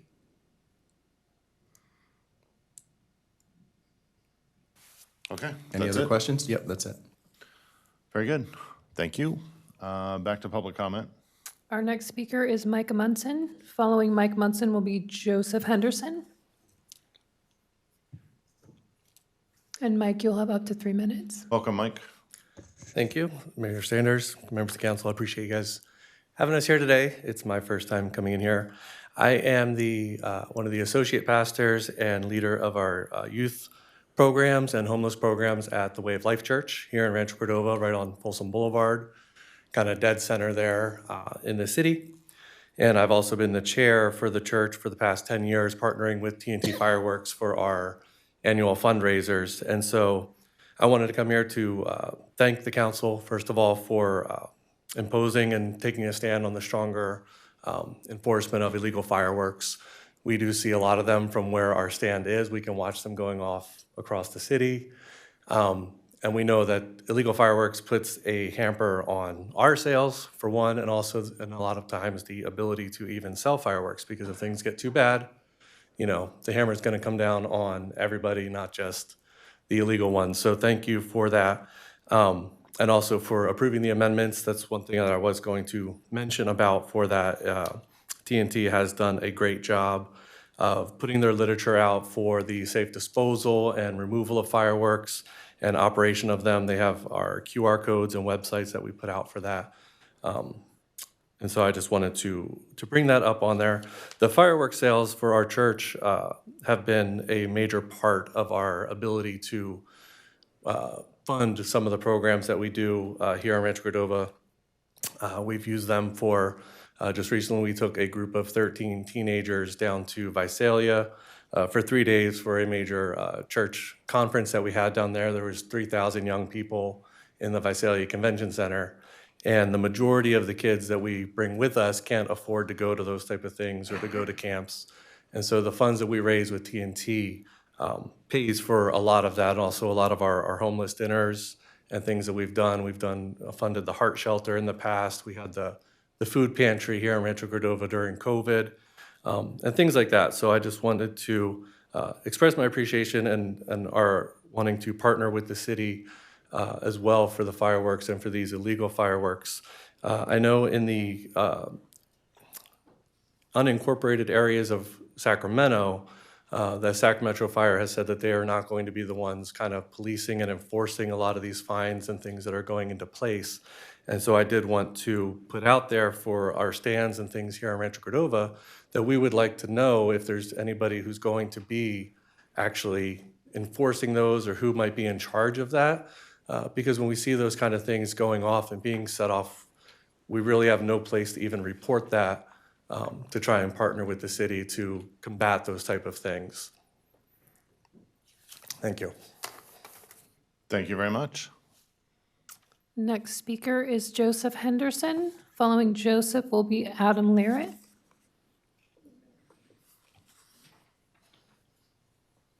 Joseph, you'll have up to 3 minutes. Thank you. Hello, Mr. Mayor, and thank you, council members. I'm representing, of course, as the previous gentleman did, from the perspective of someone running the fireworks booth with TNT. I want to thank you also for the approving the appropriate amendments and for taking a greater stand against the illegal fireworks. I think from an economic perspective, anything we can do to drive out the illegal fireworks benefits us all. And since this is all charity, I'm representing Knights of Columbus Council 5322 at St. John Vianney Parish here in Rancho Cordova. So it's our major fundraiser of the year. So this affects everything we do, basically. A lot of the charity we do is directly funded by this. A lot of the support we can give to our parish. And basically a lot of the things we do are depending on the major fundraiser here. And how much crab people buy in January, of course. Yeah, but I have the same concerns that the previous gentleman had, because we don't know. I mean, I'm unsure about the who's going to be doing the enforcement. The gentlelady sitting next to me, I don't know if I perceived not an audible gasp or whatever, but maybe there's some opinion as to whether or not Sacramento will be doing it. I don't know. But at any rate, it would be nice for the council to let all of us know what will be the enforcement. Is this going to be something that is actually going to benefit us? Because I think that would be something that everyone who runs the booths really should know. Because the amount of money we make is generally the way most of us do a lot of our work. So that's really all the comments I have. So thank you very much. Thank you very much, Joseph. I have to say, my son once was there at your stand with my wife, and you've got raffle tickets to win the giant box, right? And my wife said, oh, sure, I'll spend an extra $1 for the ticket. And my son does the math, like, you're getting $1 for that, and it costs this much. He's like, how many tickets did you sell? And the guy gave some number. He's like, that's a terrible investment, Mom, don't do that, right? 2 hours later, she gets a phone call. You won the giant box.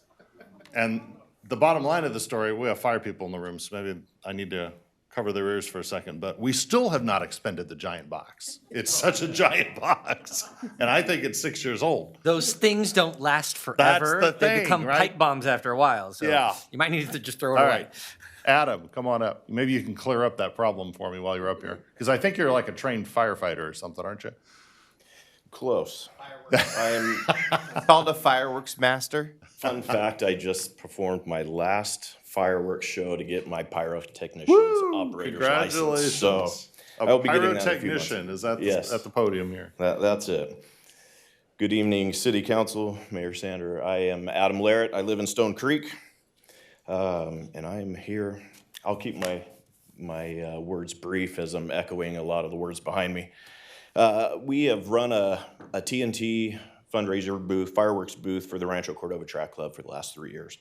I've also been part of Cordova Music Boosters and many Little League and the football as well. TNT has a great educational program. We are required to hand out a flyer with the safety information, educational information, disposal with every sale, which we do. I've heard that there may be additional requirements in, I don't want to say flyers because just the change, but the informational sheets that will go out that will require more costs that will come down on us. We rely on this money that we make to fund either scholarships for the Rancho Cordova Track Club, getting new uniforms, new track implements and everything like that. I am in complete support of the ordinance in making sure all illegal fireworks are banned and enforced. Nothing worse than being woken up at 2 o'clock in the morning. I hear that all the time on Facebook. Fireworks or gunshots, we never know. But that is all I have to say is thank you for everything that you're doing in enforcing this. A plan out to us would be wonderful, so we know what is going on and what we can account for each year. Thank you. All right, thank you, Adam. No more public comment on 18.2? That's all the public comment I have. Move the item. Second. Motion made and seconded. Roll call, please. Councilmember Gatewood? Yes. Councilmember Budge? Yes. Councilmember Terry? Aye. Vice Mayor Pulapati? Yes. Mayor Sander? Aye. Motion passes with a 5-0 vote. And it was implied, but the public hearing was closed on 18.2. Okay, we have some people waiting in the room, so I'm going to propose we bring up item 20.2, which we might be able to deal with expeditiously and excuse some folks if they wish to be excused, including a council member. Who'd like to talk about this item? Darcy? Probably caught her unawares. Here she Yeah, is. you might have caught her in the other room waiting for her items. Surprise! Sorry, this is my fault.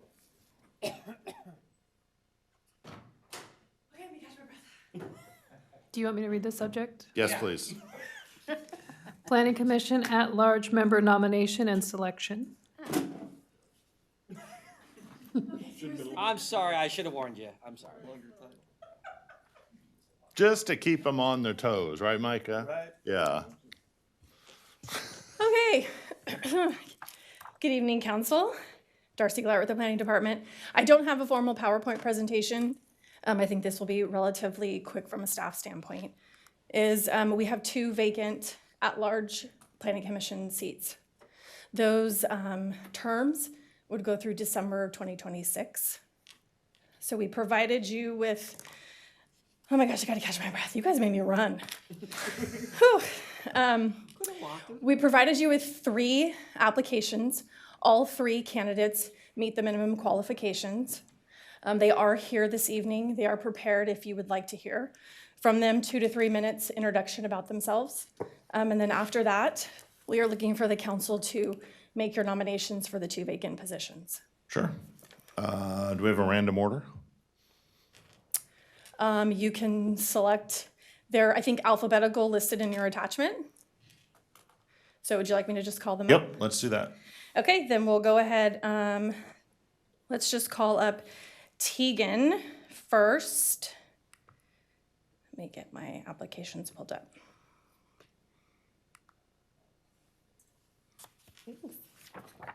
Welcome. Hello, thank you.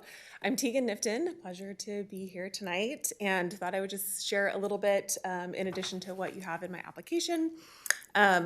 I have lived in Rancho since 2010 and have served on the board of the Children's Museum, graduate of leadership class 10, perfect 10.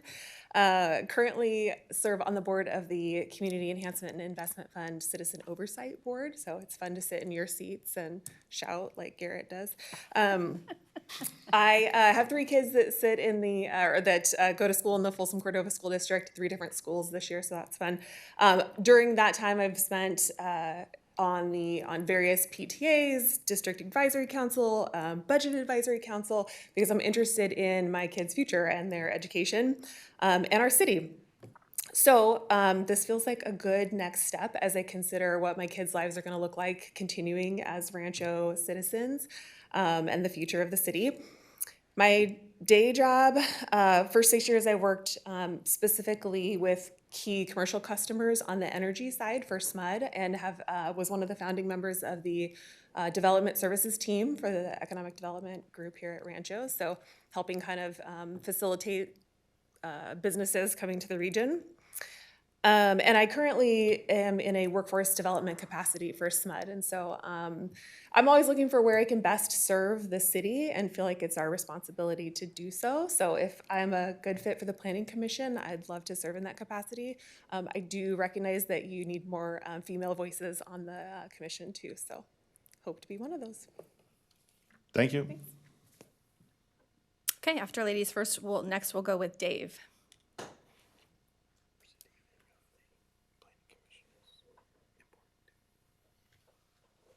Welcome, Dave. Thank you, Mayor. My name is Dave Hune, and which one of these is working? They both work. Okay. It's stereo. My name is Dave Hune. I started out here in Rancho, but my father passed away at the VA hospital, and my mom left. But I came back in 1985. Graduated Cordova High School, attended Sac State, graduated there in 97. Went on to be a professor there for 15 years. Just quit doing that in 2022. Looking for new adventures. Like I said, I'm a mechanical engineer. My whole profession is based around planning. Particularly, I plan buildings, but I also work with developers to plan roads, access. A good example in my volunteer work with Active 2030. I don't know if you remember the very first air show, parking, disaster. I teamed up with one of my friends in the club and we planned the second year parking, which went much better. And I think to this day, they still use that plan. So I have a certain ability to do those things. It's a talent that I have, and I'd like to use that talent to serve the city that I love so much. And I appreciate the Sac Children's Museum. I did the mechanical work on that pro bono. That was a really neat project. I like that little shower area that they have in the middle of the play area. That was fun. So I think I'm well suited for it. And like I said in my application, I'm so happy with the way I've seen the city of Rancho Cordova grow since 1985 when I came here. It wasn't so nice. When we became our own city, and many of the people standing here or sitting here in front of me are pretty much responsible for where we are now. And we are in a much better place. I can actually be proud to say that I live in Rancho Cordova. Couldn't say that in 85, but today I can. So thank you all. I'd like to work with you to make it even better. Thank you, Dave. And our final applicant for the evening is Elliot.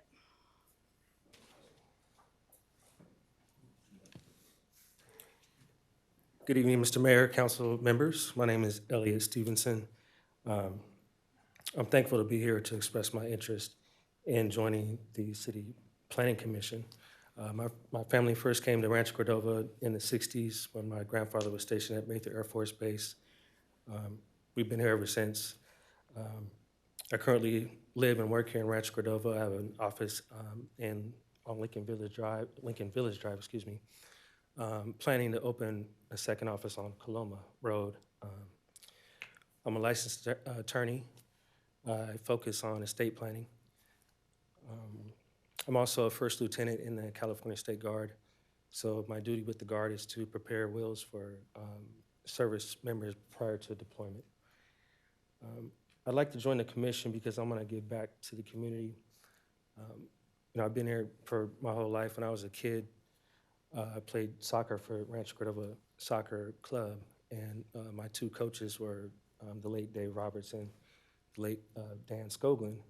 And so they always just instilled in me a love for my community and pride and a willingness to give back. So that's why I'm here today and what's led me to be part of the man that I am. So thank you for the opportunity to be here. And if I'm selected to be on the commission, I would think that it's an honor and a privilege to serve with you. Elliot, where did you graduate from? I graduated actually from Wood Creek High School. I went to Cordova Meadows for elementary, and then I went to Mills Middle School. And then my mother bought a house in Roseville, so I went to Wood Creek. And then moved back after I went to Sacramento State, moved back to Rancho Cordova. So it's kind of been a full circle for me to leave the city and come back. I mean, I could live anywhere, but the reason why I want to live here is to have my children go to school here. I have a son at Williamson, and I have a daughter at Cordova High School. So to me, it's important to bring the family back to Cordova and continue on with the traditions that we've had here. So, but you live in Lincoln Village? No, I live in right by Williamson. Williamson, okay. Yeah. They gave us a map, and I'm struggling to keep track of where these ones are and the color coding to it. So okay. Yeah, gotcha. I'm right there by Williamson on. Okay. Yeah, right by the school. So. Thank you for having okay, me. that's right. Okay, so one of them's in Cordova Meadows. You're by Cordova Lane, and then we have somebody by Somerset. Okay. Yeah. Got it. Thank you. All right. Thank you for the opportunity. All right, thank you. Do you want to put that up there? Yeah, she's working on putting the map up there. That's a work in progress. They're all red. Yeah, so the map that was in your packet that I think Haley's gonna try to pull up is, we provided you a map that shows where all the existing seated commissioners currently reside in the neighborhoods, and then where the three candidates reside. So the existing would be in black, and the applicants would be in red in terms of on the map in the text. So I'm gonna have to run pretty soon, so I'll just give you my two. All three of you are well qualified, and we would be lucky to have any of the three of you, but I'll just put it this way. As the chair of the Sacramento Children's Museum, and two of you plugged that as part of, and Dave and I actually know each other just in crossing and working in the same building down in Oak Park for a long time. I would just say that David and Tegan would be my two. But I want to talk to you about another idea I got later on. So I want to find your contact information, and have a further conversation about something else. No, not David. To Elliot about something else. But my votes right now would be Tegan and David, just from the backgrounds that they have. And again, we'd be well served with any of the three of you. But if I had to pick two out of three, and I'm forced to, those would be my choices for now. But Elliot, I wanted to talk to you about something else. So, and with that, I'm gonna have to leave, I'm sorry. Okay. So, Mr. Mayor, I would agree with Donald. I am absolutely in awe that we have three such highly qualified people, and love the fact that two of them actually grew up here. I just think that's so cool, because it's so typical of what's going on in Rancho Cordova right now. We've got so many people who have lived here, gone to someplace else, and come back again. And it's really, really wonderful to see that resurgence of people coming back to town. So I would also support David because because these are from my perspective, these are the two people who have planning experience. And frankly, I think Cynthia needs the help in real planning experience on the Planning Commission. Garrett? I know. Of course, my man Elliot, boy, killing it out there. Very excited about him. See big things for him on council. Also, think you'd make a great planning person. And then, of course, gentleman's name's David. Yes. All right. Siri? Wow. Not this Siri. That's that fire. Siri. Obviously, all three very well qualified. My vote's with Tegan. Cynthia, I like how Linda put it. I thought she was going to say Cynthia needs more women power on the table. Cynthia's pretty, well confident to lead on where she is. And so, yeah, and you ended with Planning Commission. So, yes, she does need the support on the Planning Commission, people with planning experience. I'm just biased towards an engineer with David. Wow. Dang, got the vote with the engineer. Sorry. Like I said, all well qualified, so I got to pick from what I have. So the analytical mindset is what I was going with. Sounds like a motion for Tegan and Dave. Second, or first, whichever you prefer. Any further discussion? I just want to say all three of you, thank you for applying really great resumes. All of you have a lot to contribute to Rancho Cordova, and there's a lot that's going to be expected of you going forward. Whether you're chosen here tonight or not, there's tons of opportunities in this community. Dave, it's really nice to have another planning kind of professional, at least someone in the building trades. Engineering, et cetera, the entire building process involved, because that has been kind of a weakness we've had on the Planning Commission. Looks like you're going to be selected, but your challenge there will be to make everything real for your colleagues. How this works in the field, right? And make it relatable to them, because that's the challenge. All of them are great, citizen planners, but then there's the reality side. That's where the teaching component comes in. There we go. Exactly. All right, so we have a motion and a second. Any further discussion? No, I don't have a motion. Who made the motion? Oh, David made the You motion. made the I motion. moved. Thank I you. didn't make it terribly directly. Nice try, David. I just said, I Second by think we Budge. have a motion. Oh, got it. Second was Budge. Okay, so Councilmember Gatewood, Yes. Councilmember Terry has left. Councilmember Budge, Yes. Vice Mayor Pulapati. Yes. Mayor Sanders. Aye. So the motion passes with a 4-0 vote. Quick question, since you're here and we're talking about planning. What are the rules about changing out planning commissioners? And when are our planning commissioners up? So you're nominated and appointed commissioner by each council member follows your term. Okay. And so as your term comes to end for the new election process, you can either keep the one that you have already selected, or you can ask staff to do another application process. So the commissioners that we have seated right now, so for example, your commissioner that you appointed was Commissioner Trippett, Right. and he would follow your term. Okay. And if I wanted to change out, what does that entail? The code currently does not speak to changing out in midterm, in terms of your council member term. So that would be something that we would need to consult with the city attorney's office on. Okay. I'd be happy to help. The commissioners serve at the pleasure of the council. So the council can decide to replace a commissioner before the expiration of their term. Okay. How And does that work? you would do that by requesting that the council agendize a future item Okay. to possibly remove a particular member. Okay.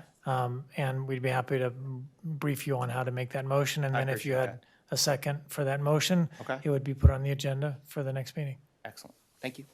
Well, I think we need to welcome these people. Very good. Well done. And hope to goodness that we see Elton, I'm sorry. Elliot. And hope to goodness that we see Elliot back again in another capacity. You know what you're supposed to do, Elliot. Don't even joke. You know what you're supposed to be here for. You have a role to play. All right, we are moving on to item 19, public hearing items, and specifically item 19.1. So if the clerk could read that subject. Oh, yeah. They Yes. withdrew. Thank you all, congratulations.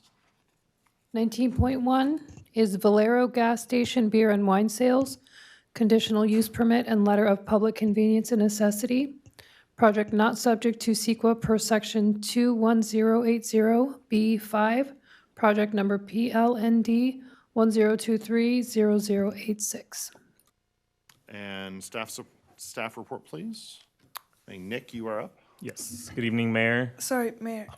I have a quick question. It says the applicant has withdrawn their request, so we Yes. still go through with it? Well, I was just going to mention that You were they've just gonna withdrawn their mention that. application. Okay. Yeah. So Nick Sosa with the Planning Department. So Mayor, council members, the applicant has actually withdrawn their application, so they're no longer moving forward. All right, very good. Do we need any sort of motion on this item, since we agendized it, No, you do not. since it was withdrawn? All right, we're moving on to item 19.2.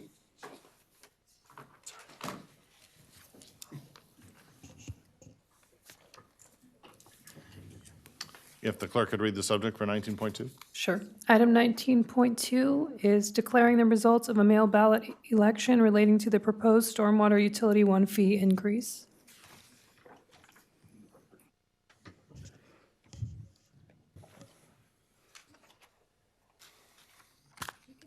All right. Good evening, Mayor, City Council members.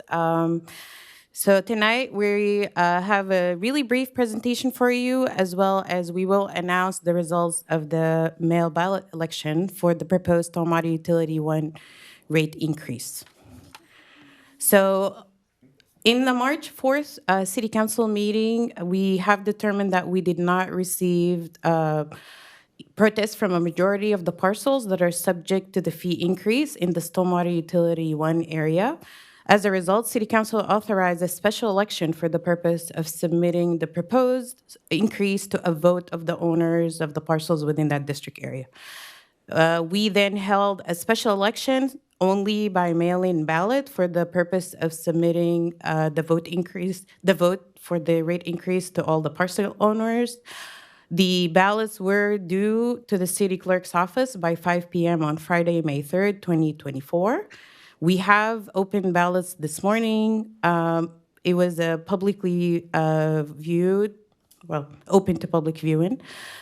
We actually did not have anyone from the public attend, but it was open to public viewing ballot tabulation this morning. That started at 9 a.m. and was completed by 2 p.m. And now we will have the city clerk announce the results of the ballot. So I just have to read a brief statement first. I, Persephone Riley, Assistant City Clerk of the City of Rancho Cordova, hereby certify that on May 6, 2024, I canvassed the returns of the special mail ballot election in connection with the proposed annual stormwater utility 1 fee increase, that the last day for the return of mailed ballot was May 3, 2024. The election was concluded on May 6, 2024, and that the total number of ballots cast in said election and total number of votes cast for and against the ballot measure for the proposed increase as specified below are full, true, and correct. Total ballots mailed were 20,573. The total ballots received were 4,634. Total yes ballots were 1,034, and the total no ballots were 3,600 even. The percentage of yeses were 22%, percentage of nos were 78%. So, Persephone, would you read the numbers again? Yes, I will. Do you want just the yes and nos? Or do you want all of them? No, start with the 20,000. You want the total ballots mailed? Yeah. Total ballots mailed were 20,573. Total ballots received, 4,634. Total yes ballots, 1,034. Total no ballots were 3,600. Did you want the percentages? That's okay. Okay. All right, I'm going to open public hearing. Any public comment? I have not received any speaker cards for this item. Council, any comments? No, we have to send Does not Albert back pass. back to the drawing board. We'll have to figure out how to replace worn-out equipment that the county did not properly maintain Yep. in some future exercise that's similar to this and try to limp along until then. So the effect of this is that the proposed fee increase does not pass. The current fee does remain in effect, unchanged, unincreased since it was adopted some 25 to 30 years ago. And any changes or use of other funds to pay for the services that they've described would need to come from existing sources, not from any new levy on the citizens. Understandable. All right. Do we need a motion to accept the results? That would be great, thank you. I close the public hearing. Yeah, thank you. Open for a motion. And I move that we accept the results of the proposed stormwater utility fee increase vote as read by the city clerk, Persephone. And if you would simply add for clarity and And the motion, and the fee increase did not pass. and suspending further proceedings on the mail ballot election. And sending Albert back to the drawing board. Second. All right, motion made and seconded. Roll call, please. Councilmember Budge? Yes. Councilmember Gatewood? Yep. Councilmember Terry is absent. Vice Mayor Pulapati? Yes. And Mayor Sander? Aye. Motion passed with a 4-0 vote. All right, that brings us to item 20.1, a regular calendar item. If the clerk could read that item, please. Yes. A resolution authorizing the city manager to submit a proposed action to approve a conditional use permit for the Mather Veterans Village Phase 4 multifamily housing project for homeless veterans, project number PLND 03240095, to the Airport Land Use Commission pursuant to the overrule process of public utilities, Code Section 21676B, with findings that the proposed action is consistent with the purposes of Public Utilities Code Section 21670. Very good. And Stefan, you're up. Good evening, Mayor and City Council. My name is Stefan Heisler, Housing Manager with the City of Rancho Cordova. Per the title that Persephone just read, it's important to note this is not a final action. This is direction on a proposed action. So I just want to make that clear as I begin. But this is regarding the Mather Veterans Village Phase 4 and the direction to submit to the Airport Land Use Commission.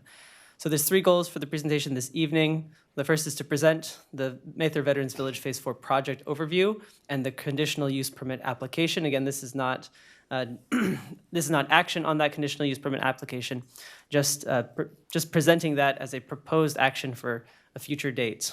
And again, also to clarify, this is not design review. This is focused solely on the conditional use of residential. The second goal is to present and discuss the Mather Airport land use compatibility situation. And then thirdly, to receive direction from the City Council on whether to submit the proposed action and findings to the Airport Land Use Commission. So a quick background on the project. In 2021, we received council direction to begin looking at future phases of the Mather Veterans Village, which was coming to completion. In 2022, July, staff issued a request for proposals for 2 sites adjacent to the first 3 phases of Mather Veterans Village. And on October 22, the city selected the proposal from Mercy Housing and Nation's Finest for those 2 projects, Mather Veterans Village Phases 4 and 5. And tonight, we're really just focused our discussion on Phase 4. So a couple key details on the Phase 4 project. The site is directly adjacent to the existing Mather Veterans Village to the south. It would include 70 units of multifamily apartments, 58 one-bedroom and 12 two-bedroom units. The population to be served would focus on homeless and disabled veterans or homeless families with a priority for senior veterans aged 62 and older. And this would be permanent supportive housing, similar to phases 1 and 3 of the existing Veterans Village. They would be earning no more than 50% of the area median income. So very low income households. You can see on the right, the proposed site plan for the project. It would be units spread around a 4,000 square foot community building, including a central courtyard and shared patio. And with this proposal, there are 3 density bonus incentives requested for the affordable housing component, which are a height limit increase from 40 feet to 45 feet, a parking reduction down to, a minimum parking, off-street parking requirement reduction down to 35 spaces, which would be 0.5 spaces per unit, and a setback reduction from 13 feet to 10 feet on the front and side setbacks. Some project funding that has been secured for this phase of the project include $2 million of American Rescue Plan Act, or ARPA funding from the City of Rancho Cordova, $3 million ARPA funding from Sacramento County, 70 project-based vouchers from Sacramento Housing and Redevelopment Agency, $1 million from our federal partners, the Community Project Funding and Congressman Ami Bera's office.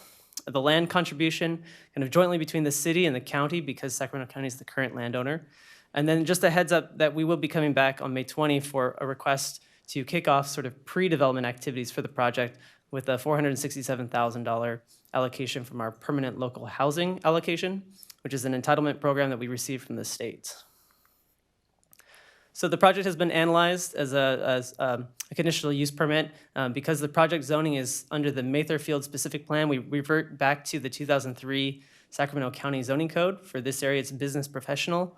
In this zone, multifamily residential requires a conditional use permit. So the project has been analyzed under that to meet the findings of whether the project would, excuse me, I got ahead on my slides, but not on my pages here. Whether the project would not be detrimental to the health, safety, peace, morals, comfort, or general welfare of persons residing or working in the neighborhood.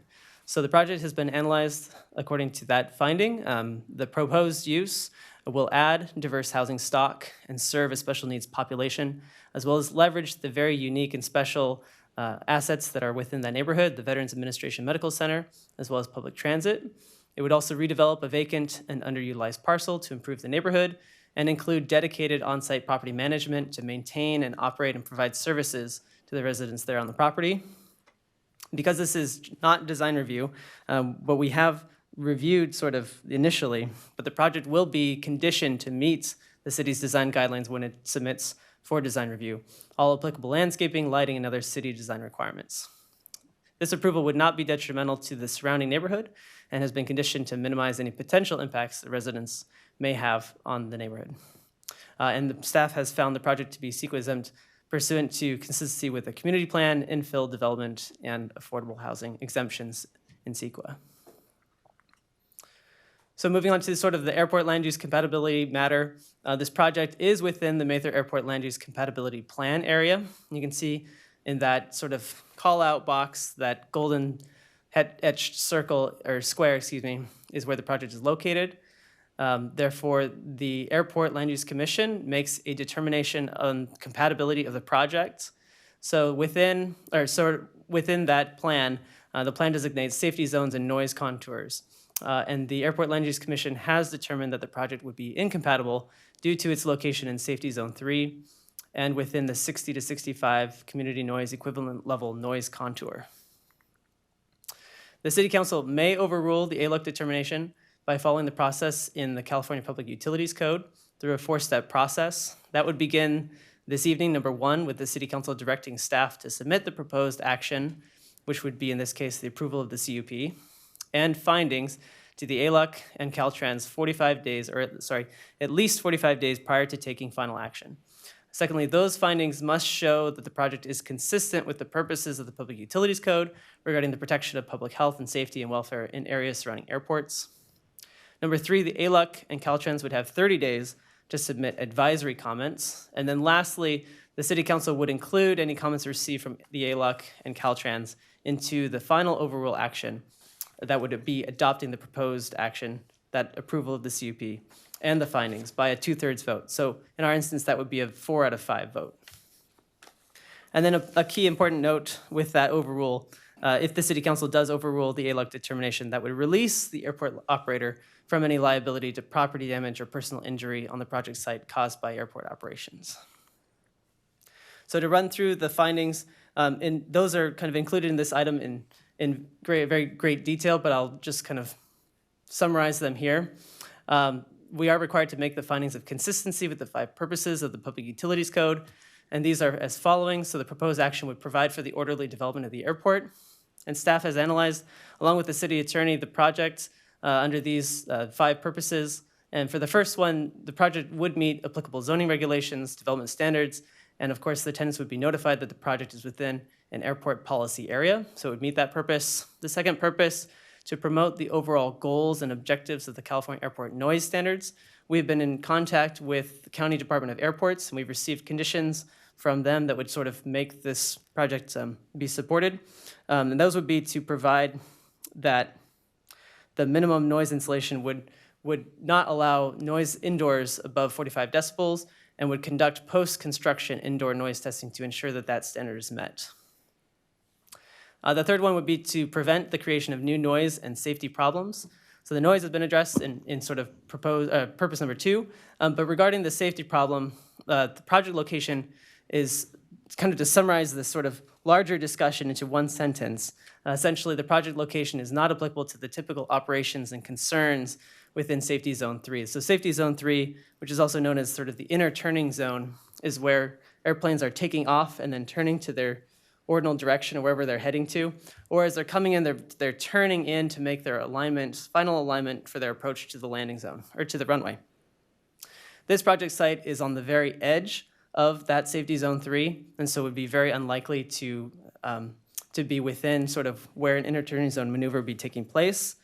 Also, the airport, let me get this right, the state's airport planning handbook kind of sets guidelines as to how airports can establish these safety zones. And they do set sort of parameters or guidelines as to the dimensions of these safety zones. However, they do give pretty broad jurisdiction or discretion to airport land use commissions to kind of establish them as they need to be established. So in this case, the Airport Land Use Commission has gone well beyond the guidelines and greatly expanded this safety zone in particular, in part due to one flight path that crosses not over the project site, the proposed project site, but quite near. However, in our analysis, that flight path is not making an inner turning zone maneuver. It's taking off in the other direction, turning around, and it's already heading into its destination's direction when it crosses near the site. Therefore, in our analysis, the safety zone is not warranted where it is located over our project site. Would you put that slide of the safety zone back up again?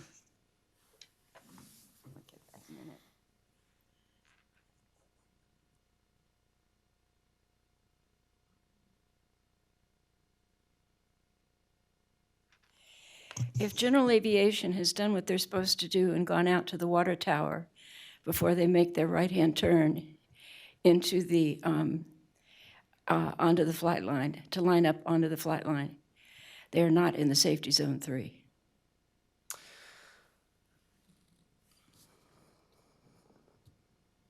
The water tower, correct. The water tower is just north. The Stone Creek Water Tower. Oh, the Stone Creek. Well, there's the Stone Creek Water Tower. I thought you were mentioning the Mather. No, the tall one. Okay, the tall one. That's further away, off in Zone 6 in the green area, the top right-hand corner of your screen. Yeah, and as we all know, the predominant takeoff pattern is to the southwest, and they only take off to the northeast on north wind days. So, personally, I completely agree with you.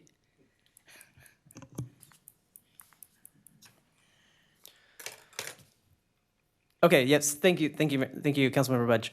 So the fourth purpose is to ensure the orderly expansion of the airports. And kind of to your point here, the current ALUCP reflects or analyze sort of the theoretical maximum capacity of airport operations, and that is sort of how they establish sort of the widening of the safety zones and the increasing of the noise contours.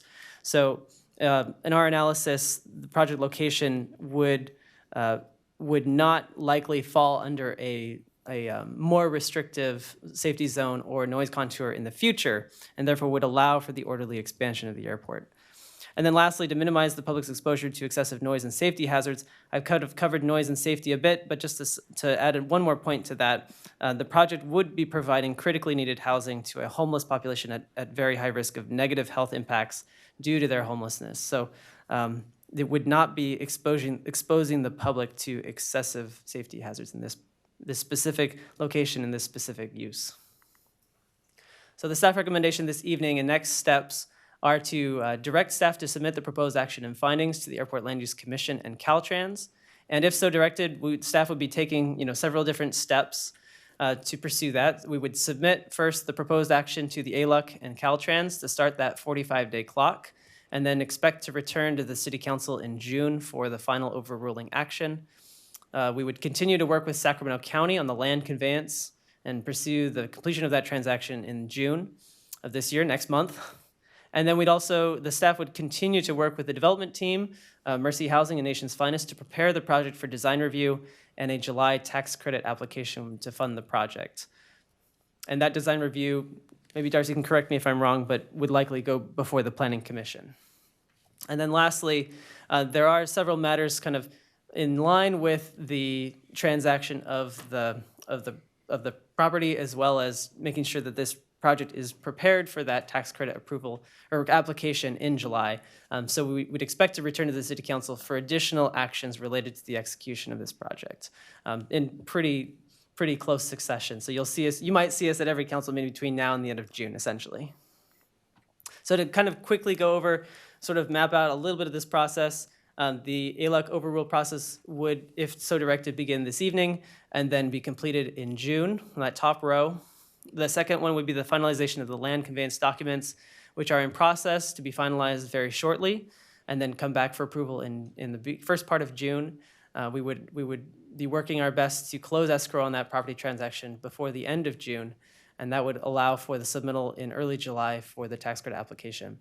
At best, this would allow construction to begin as early as spring of next year, and sort of the next best alternative would likely add 6 to 9 months at minimum to that project timeline. So with that, I'll close and take any comments and questions. Well, Stefan, I want to thank you for that last slide, because there are a lot of people in our state capital and elsewhere who would like to say that cities are not doing their job, in providing enough affordable housing. You could argue whether that is our responsibility or not, but let's assume for the sake of argument it is. That little chart is but a tiny window into the complexity of an overall project in California trying to get affordable housing built for our homeless veterans. And it takes years and dozens of regulatory processes and approvals from outside agencies to do that. So the implication that it's somehow our fault is pretty much refuted just by that one slide. Yeah. So I appreciate that. So I realize we have public comment, but is the motion tonight to approve the use permit? No, let me be very clear there. So no, we're not asking for approval of the use permit this evening. Tonight would be adoption of a resolution to direct staff or not to submit the proposed action and findings to the ALUC and Caltrans. So that proposed action is the proposal of the approval of a CUP, but we won't actually take action on approving the CUP until the end of that 45-day period. So, but we kind of have to have it prepared as if you would be looking at it tonight, that you would be approving it. So you can see it as if, in its close to final form, how it will come back at the end of June. You're making my point. I will open this up for public comment. Do we have anyone signed up to comment on this? I do have one speaker card, Helen Whalen-Bashaw. Helen, welcome. Just don't tell us it's our responsibility to build affordable housing. Why haven't we done it already? You'll have up to 3 minutes. But you're free to say anything. I am a veteran, 8 years. My big concern is liability issue. The planes have a habit of going down in places that they weren't intended to because of a malfunction in the plane, even though it's not, it very seldom ever happens. When the Flightline said they didn't want it there, that was because they didn't want to accept liability. So my big question is, I agree you need affordable housing for veterans because many of them have medical issues or dependency issues, or they're just in need of housing. Where does the liability go? Does that mean if one of these accidents happen, that's 1 in a million?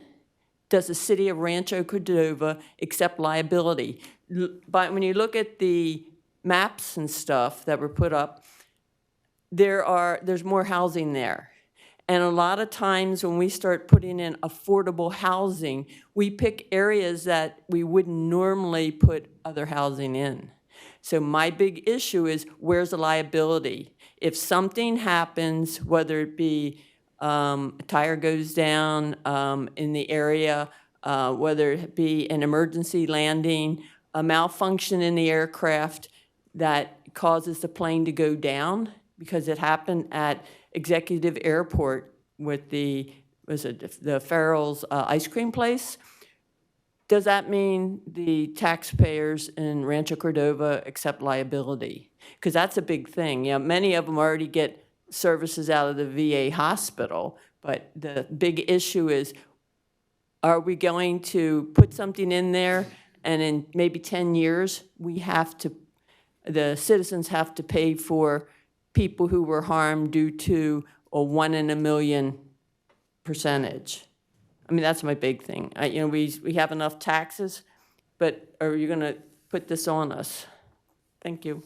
Thank you, Helen. And it was Air Force, right? Air Force. That's right. Civil service of the military. The quick answer to the question is yes, there would be some added liability, but I think that could be offset by some coverage, perhaps. Is that a possibility? The issues addressed on page 6, I am not aware specifically of insurance that would cover that switch in liability. Do other But communities do insurance for these sorts of added risks? Is this part of our standard risk pool?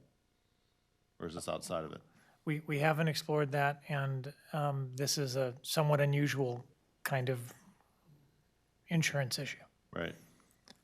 So, if we were- but the issue, we appreciate the question, and it is discussed openly on page 6 of the staff report. But if we were an airport operator, we would have this sort of constant risk, right, from this sort of incident. Yes. So it's not that we're exposing ourselves to anything that unusual. Lots of jurisdictions have this if they're in air operations. Well, Not exactly, because they would generally be fully compliant with the airport land use plan, which is like the general plan for the airport. And the proposal here is to make an exception to that, is to override their determination. An airport land use plan functions a bit like a general plan, but for an airport. And the jurisdictions within airports areas have the ability to exercise your local control and override. But yeah. My question wasn't about land use, it was broader. You know, that someone who owns an airport, operates an airport, is obviously incurring much greater risk than those of us who do not. So basically what we're doing is stepping a toe into that area, although it's not specifically the same thing. But again, if they did their work, they would generally be doing it compliant with their general plan, the airport land use plan. Until someone left a nail on a runway and it was their fault that an incident happened. Stefan, could you put that slide back up again, the map? The aerial, yeah.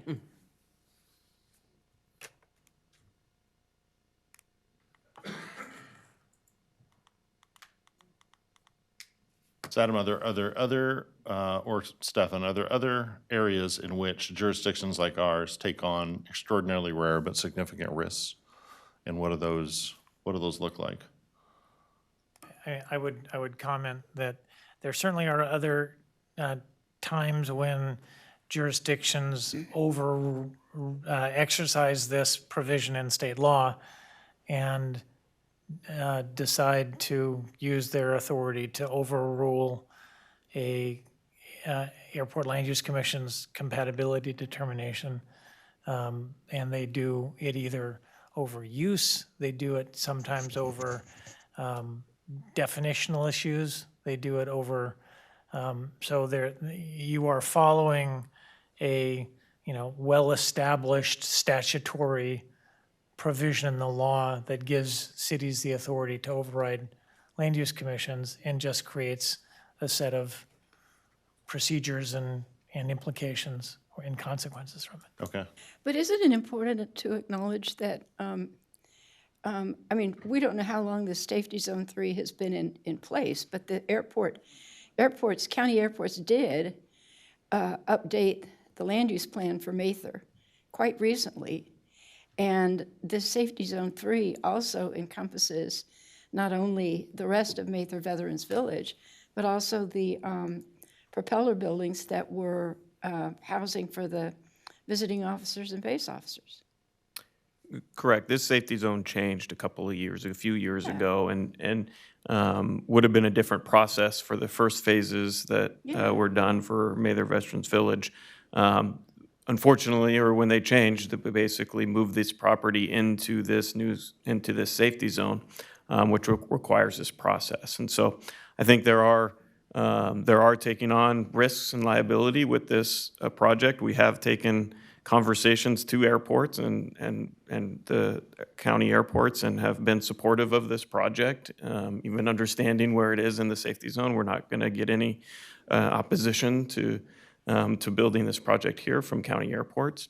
But it is taking on some of the liability because we are overriding, as Adam says, the general plan for the airport land use plan. And so it does shift some of that liability to us if something were to happen on this particular property. Not anything else that happens anywhere else. It's only on this particular property where we're taking some additional liability.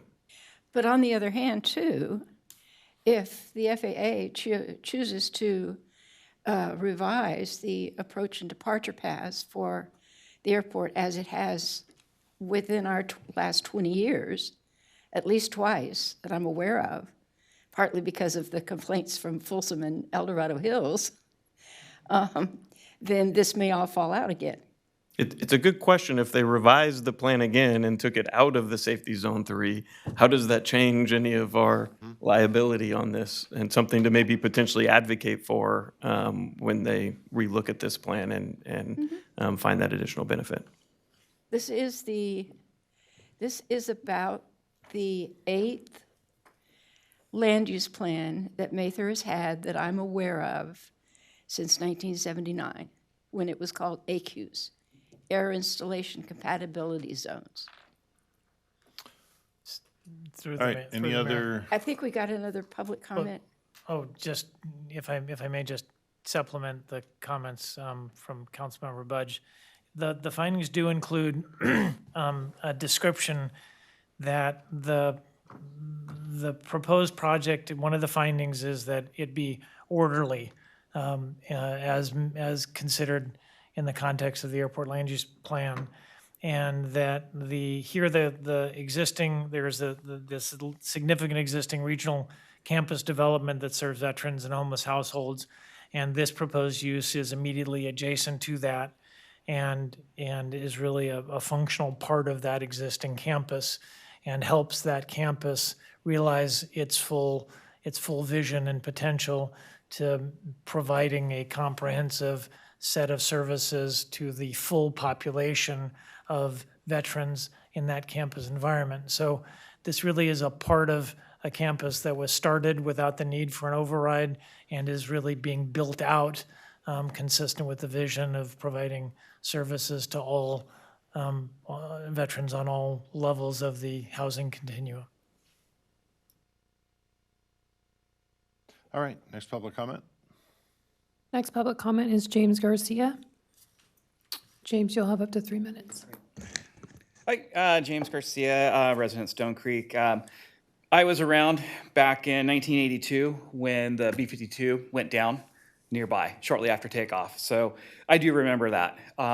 Accidents happen. Of course, there's even more since that if you look at the history of Mather Air Force Base that have gone more recently with the commercial aspect for many reasons. I do support the veterans. I would love for them to have more housing there. I just had the concerns with the Airport Land Use Commission deciding against it. I don't want to incur more risk for the city with regards to this, having to have financial cost of holding additional potential liability insurance, if that's even possible, especially given the nature of the recommendation not to build there. So those are my big concerns, is if we are being told by one group that it is not the right thing to do due to the fact that it's in the flight path. And as Ms. Budge said, it has changed a number of times. I've read a lot of the changes. The county fought us on a lot of the changes because they wanted to build their projects within the county land. It's held up the last one. It took years for that particular one to get approved. We have the airport land use that dictates what can be built within certain things in the Stone Creek area. If you recall, I definitely looked at all that. So it's not always a good thing to be held up by another agency. But if we as a city have to assume the risk for overriding their recommendation, which kind of trumps a lot of things, I don't want to be in that boat. I'd rather find a closer out of that cone sphere of influence to put the veterans, because I want them to have that housing, but I don't want to have that risk, because if something were to happen, they're going to come after us, the city. So consider that, please. Thank you.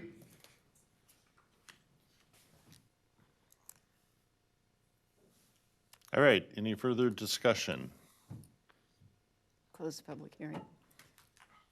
It's a calendar item. Okay. So with all that said, I will move that we find the environmental document adequate and appropriate, and that we authorize the city manager to submit our proposed action and make the findings that Stefan listed, the required findings that Stefan listed as justification for submitting this project to the Airport Land Use Commission and to Caltrans Aeronautics. Will that do? Yes, that works. Second. Motion made and seconded. Any further discussion? All right, there'll be many more bites at this apple before we're done with this project. So roll call, please. Councilmember Gatewood? Yep. Councilmember Terry is absent. Councilmember Budge? Yes. Vice Mayor Pulapati? Yes. Mayor Sander? Aye. Motion passed with a 4-0 vote. That brings us to item 20.3, the Growing Strong Neighborhoods update. Which you've been looking forward to. I have been looking Strongest forward to. neighborhoods of all time. So strong. Use the bathroom. I'm watching you on the inside. Right here.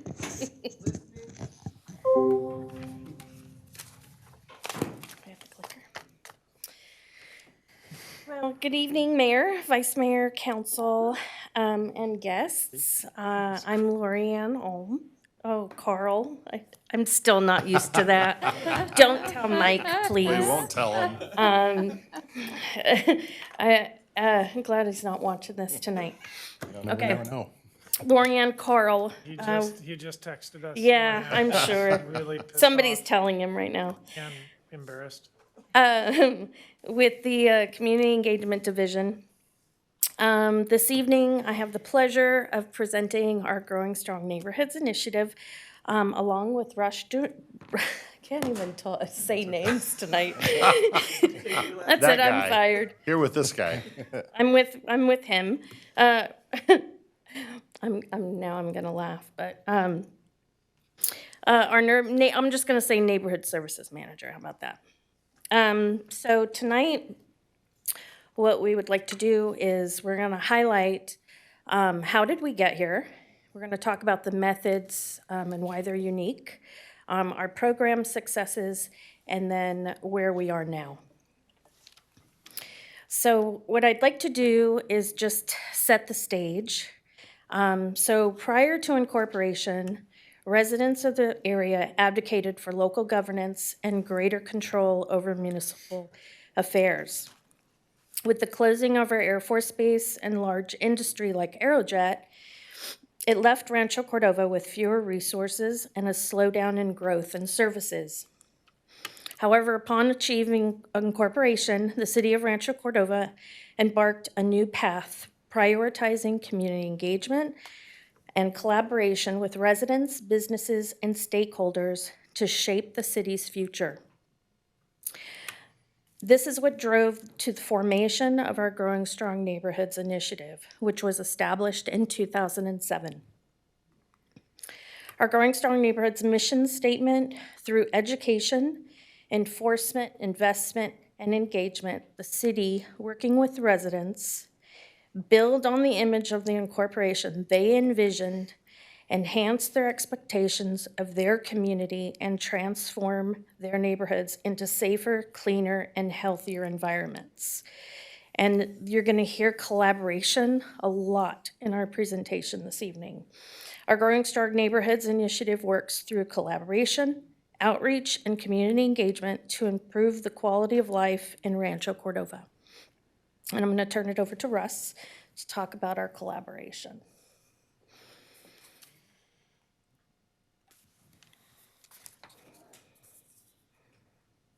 Okay, so I'm Russ Ducharme, Neighborhood Services Manager. The biggest asset to our GSN team is just the level of coordination and collaboration that we're doing.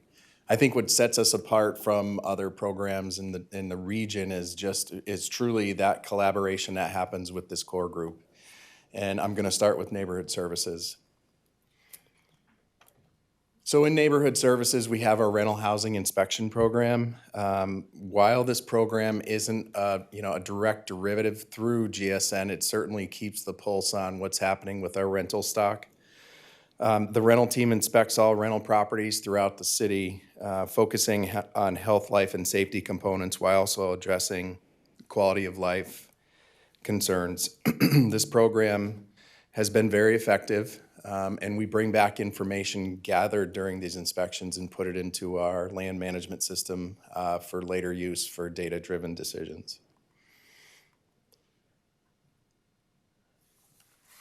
So in October of 2022, we created a proactive engagement program. And essentially this program was designed to get through the city, every neighborhood in the city twice a year. And do quite a bit of proactive outreach. This program was designed to reach all neighborhoods within the city twice a year on a cyclical schedule, so we're going to stick with this on a consistent basis. And the program identifies health, life, safety, and maintenance issues. All of this information, like the rental housing inspection program, all gets dumped into our land management system, EnerGov, which I'm sure we've all heard a lot of, EnerGov, and it's shared amongst the team. And again, through here, we can collect all these stats and really understand what the challenges are in each neighborhood. All of the property owners that receive a code violation for the first time get it through a courtesy letter, which we'll talk about later. But with that courtesy letter, we give them educational tools to come into voluntary compliance. In this bar chart before you, you can see the first 3 rounds since October of 2022 that we've gone through the city, orange being the first round, blue the second, and green being the third. We can see that there's a downward trend specifically between that first and second round, and it just goes to kind of show that engaging our residents really leads to voluntary compliance. And when you layer in our incentives and our beautification program, it really gives them a path to voluntary compliance. So earlier on, in May of 2022, we started the courtesy letter approach, kind of a softer approach, educating our residents on how to come into compliance. These are all the cases that were open between May of 2022 and May of 2023. These are all the cases that were closed. There's only a few that were left open. Again, not to reiterate, but I will. It just shows that our outreach and education really is effective. And again, education and outreach. So we talked about the courtesy letter. We worked with Maria's team, the comms team, to develop the courtesy notice of violation. We also developed additional education material to send with that courtesy notice of violation to educate our residents into coming into, how to come into voluntary compliance. As well as other events in the city, community cleanups, how to be water wise with your landscaping, and our Cash for Clunkers program. And our Good Neighbor Days was something that actually did come out of our discussions in our Growing Strong Neighborhoods meetings. So as some of you have been to our Good Neighbor Days, we have had 8 events to date, and we have 2 planned in the fall. These events provide various opportunities. So it gives residents the chance to meet with council, with city staff, different organizations. We try and layer the organizations that have some connection with the neighborhood specifically. And then this also gives us an opportunity to talk with our residents, hear from our residents. So this is another tool of collecting data to really hear how things are going firsthand from our neighborhoods specifically. This event is very unique in our region, and the city has recently just submitted this program for a Helen Putnam Award. So fingers crossed.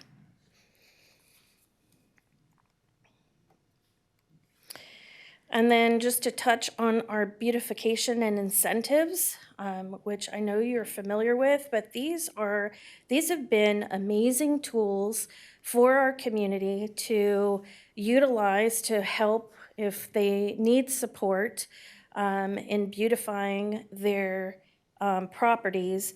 And these also have been a really helpful tool to neighborhood services when they're out doing their proactive engagement program. So now they have programs that they can share with the residents firsthand to help them if they need come into compliance. So we had our chain link fence, our good neighbor assistance, our Cash for Clunkers.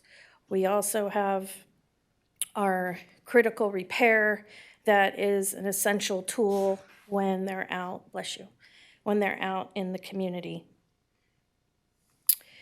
Our urban forest program, where we have been able to plant, so these are total numbers to date. So we've planted 3,512 trees, and our stump program, we have removed 339 stumps. This reflects the stump removal in the city.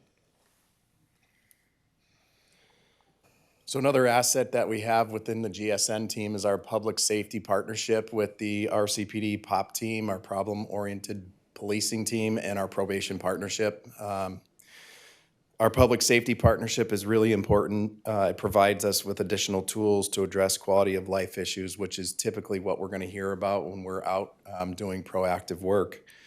Our POP and probation's input on the various challenges in the city are discussed within our GSN team to develop a strategy to help that specific area, could be an apartment complex or a specific neighborhood, and develop a strategy as a unit, as a whole unit on the GSN team.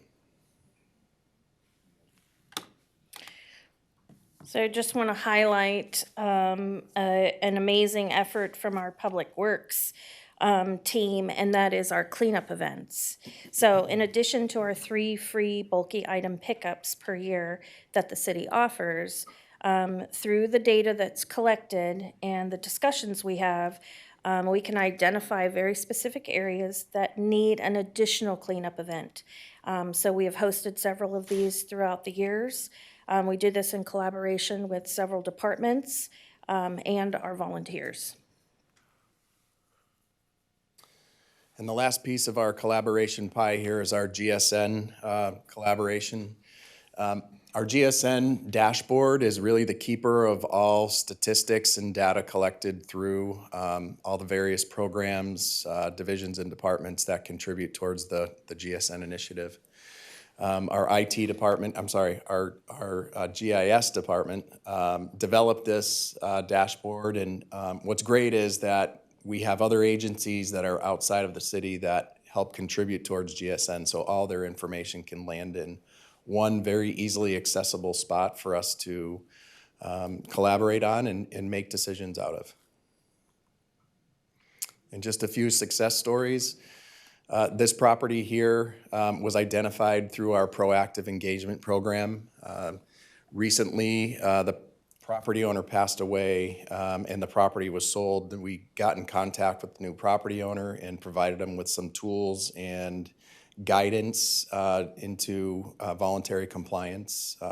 By far, this is one of the better houses in the neighborhood, and we're just grateful for that residents' investment into their property.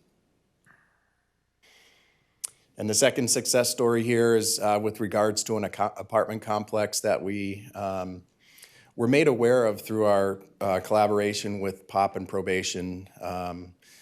This apartment complex was having trouble with their tenants. They had an excessive amount of tenants that weren't paying and under eviction to the scale of about 40% of the units. So our rental housing team collaborated with our POP and probation. We did a rental housing inspection and really got the property owner on board with the assistance of our community prosecutor, and they put a very substantial investment into the property, and really it changed the culture of this property. I can't stress that enough. The residents were in fear at one point in time to be there, to come outside. And after we left there, it was definitely a more welcoming environment. Lori Ann's team went out and did a community outreach and a tree planting and really kind of softened the touch. So it's a very good success story. And one thing I want to add is our community engagement team had tried to reach out a year prior to do an event at this apartment complex, and they were afraid to engage with their residents. After all of the work that the various departments did, after the year was over, they were welcoming to do a tree planting and engage with their residents. So it was a true success story throughout that year.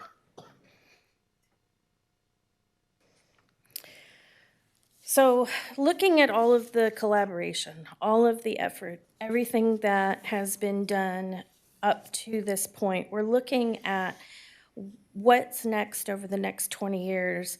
And with the data that's collected, the collaboration that we have, the education, the strategic thinking, we're able to move into the next 20 years with a more proactive approach. And so that's the goal, and we look forward to layering more programs and efforts and communicating with our residents and improving the quality of life for our residents in Rancho Cordova. With that, we thank you for your time, and we would love any questions that you all might have. Lori Ann, I just want to thank you and the other guy you're with for the great report.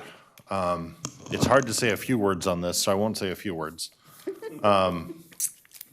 We've accomplished so much through Growing Strong Neighborhoods that it's probably, for someone like Siri, who's been here the shortest among the council, it's probably even hard to get your head around how much can trace its roots back to this. So you mentioned apartment inspections, that's certainly one of them. But then just the very notion of being proactive in an environment that code enforcement is normally only reactive, because in normal jurisdictions, when code enforcement goes out, people get mad, and then elected officials don't like that, and they tell code enforcement, stay in your box, don't go out there. But when we formed the city, we had a fundamental reform mission that we had to undertake. We had to save this community from what typically happens in suburbs, which is this gradual suburban decline, where property values drop and average incomes fall and people flee the community and crime goes up and test scores go down, and you get into this, what they're now calling a doom cycle. Mm-hmm. If you've seen San Francisco is described as a doom cycle, that sort of thing. we had to avoid that for Rancho Cordova. That was the perspective of the population. Those were the sort of facts on the ground. And to do that, the number one enemy is disorder, the perception of disorder. Whatever your population thinks of as disorder, whatever society thinks of as disorder, that's the fundamental enemy. So everything we had to do, we had to build up to fight disorder so that things looked orderly, they looked safe, they looked like something you wanted to be involved with or live next to. Basically, that just means you got to raise the standards. So all the things that the county never bothered to enforce, you know, code enforcement wise, all the first thing we did, all the junk cars they had out there that they never towed, we found over 1,000 of them to tow that they had just sort of missed or ignored. All the disorders in property and rental housing was a huge part of it. No one in this region had accomplished a rental housing ordinance when we undertook to write one and to do one. And it was part of Growing Strong Neighborhoods, one of our first big efforts. And the very simple thing we did was go to the people who owned the apartments, go to the rental housing association and say, you guys write the ordinance and be sure and separate the good guys from the bad guys because we don't want to punish the good guys. So they wrote the ordinance. Their lawyers wrote the ordinance, handed it back to us, and that's what it did. If you own an apartment building and you are out of compliance with state law and health regulations, then we're going to throw the book at you. But if you run a nice apartment complex where everything is orderly and there isn't disorder, then you're fine. There's almost no financial impact to you for having this inspection. Every other ordinance around that had been attempted, and all of them were shot down and failed, had just punished all of them. Oh, you're all going to pay. The entire industry is going to pay so we can go inspect you. And that just totally flipped that industry. So within a period of a few years after starting those inspections, we'd driven, what, I think 13 slumlords, if I'm going to put it bluntly, out of town because they did not want to operate in an environment where they were held accountable for their actions. And if you go down the list of things we've done, from courtesy letter, which is a nice way of saying, we don't fine you the first time we see a problem, we try to help you fix the problem. We point it out and explain why it's important that you do something about it, and we try to help you with it. From that all the way to the integration we've done on like more of the public safety side. All those things have come from Growing Strong Neighborhoods with the same goal of eliminating disorder. On the public safety side, I thought I'd say a little bit more about it because we touched on it earlier tonight. I mean, the full package is remarkable. And I don't know of any other jurisdiction that does this way.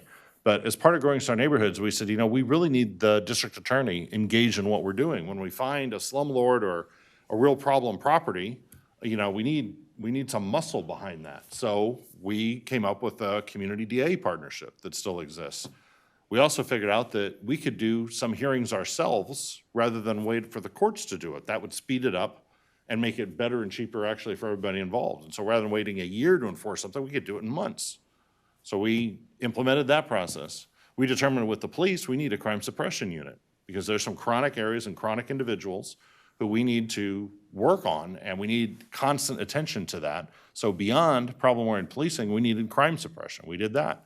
We needed more data through GIS to figure out where are the problems happening. You know, because when police respond to an incident somewhere, they look around, they see code violations all over the place. The two happen in the same places. If you're going to break one law, you're going to break another law, most likely. We did the probation partnership as part of Growing Strong Neighborhoods. We did the HOT team was derivative of Growing Strong Neighborhoods, putting POP and code, the problem-oriented policing unit, and code enforcement together with them. That was an innovation we did. And all of these guys, in the way we share data and work together, do something that is totally unique. And still, when I tell my colleagues around the country about this, they cannot believe this is possible. Usually it's because they've got unions representing each of these units, and that doesn't allow them to partner. So we don't have that issue because we're contracting for a lot of the surface and directly hiring it elsewhere. So we do something here that is wildly unique and hugely successful in fighting disorder. And we probably haven't been recognized enough for it. So thank you for applying for that award for a tiny bit of what Growing Strong Neighborhoods is. Because the goal is literally everybody who works at City Hall, everybody who's engaged with us at City Hall is in some way part of Growing Strong Neighborhoods, because that's our fundamental mission for being around here. So I just want to thank you guys for that. And I look forward to more updates like this and more discussion and more thought about what the next great innovation is going to be. Wonderful. Great. Yeah, David put it very eloquently. Basically, when we incorporated, we just needed to clean up Dodge. You know, and it's been that way for a long time, because when a bunch of us ran for county supervisor in '94, the slogan still was "Clean up Dodge." You know, and that was a point, because Mather had just closed, and that was a point where there's a significant number of corporate and bank-owned properties around that. We assumed the owners were in some ivory tower in New York City, but they certainly weren't on the ground in Rancho Cordova. And on a similar topic, but just, I think it also deserves recognizing, I think Russ and his team deserve our general thanks for having cleaned up the west side of Sunrise, south of White Rock. All of those awful junk cars that are an embarrassment to anybody are not there anymore, and it is noticeable. I think somebody even swept the parking lot. Thank you. So thank you. One victory at a time. Oh, for sure. Mr. Mayor, if I may, just, you know, kind of highlighting the kind of this effort as being a part of the identity and the culture of the organization, I think is part of, you asked the question of what's next, and it really is the collaborative approach of working together and solving problems through unique ways, whether it's code enforcement, education, you know, our POP officers in the field, but collaborating together on an ongoing basis and getting together and talking about solutions and ideas. I think, as you mentioned, all those things that were happening, some were things that happened over time through a culture and an identity of trying to focus on growing strong neighborhoods and building an expectations up in the community. And I think where now it's this institutionalized program that I think will, you know, continue on into the future, but I think that's where we'll lead to those other ideas that will come up through these conversations. And really want to thank and support not only Lorianne and Russ here today, but the whole team that's a part of it.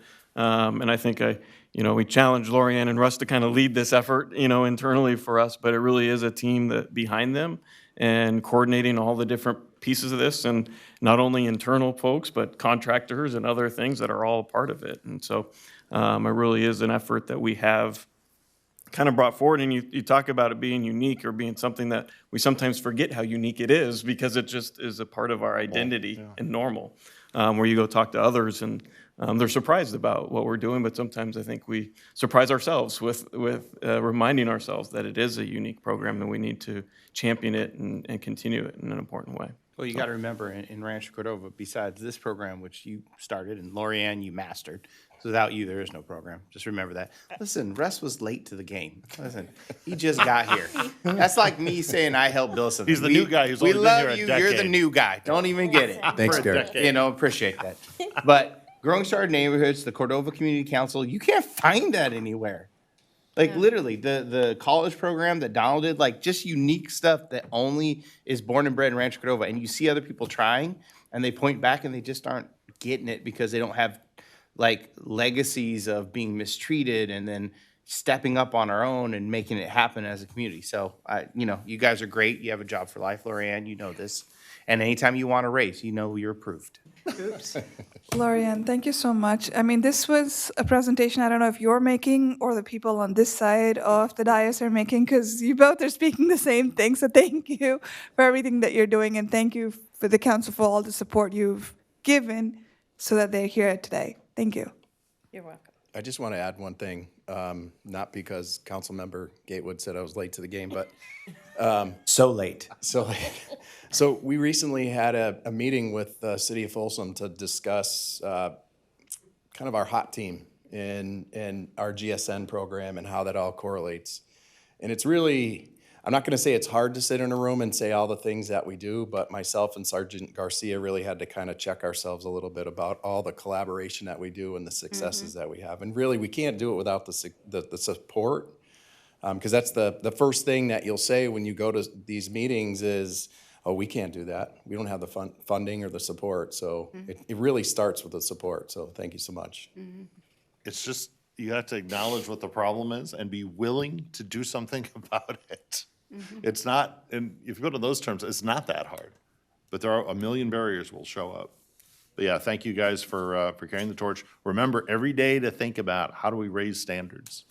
and make people feel more comfortable in this community, because we still have big challenges out there. That's what There's still a Russ and lot I of houses dream and about properties in every poor night. repair. We still have a lot of economic development work to do.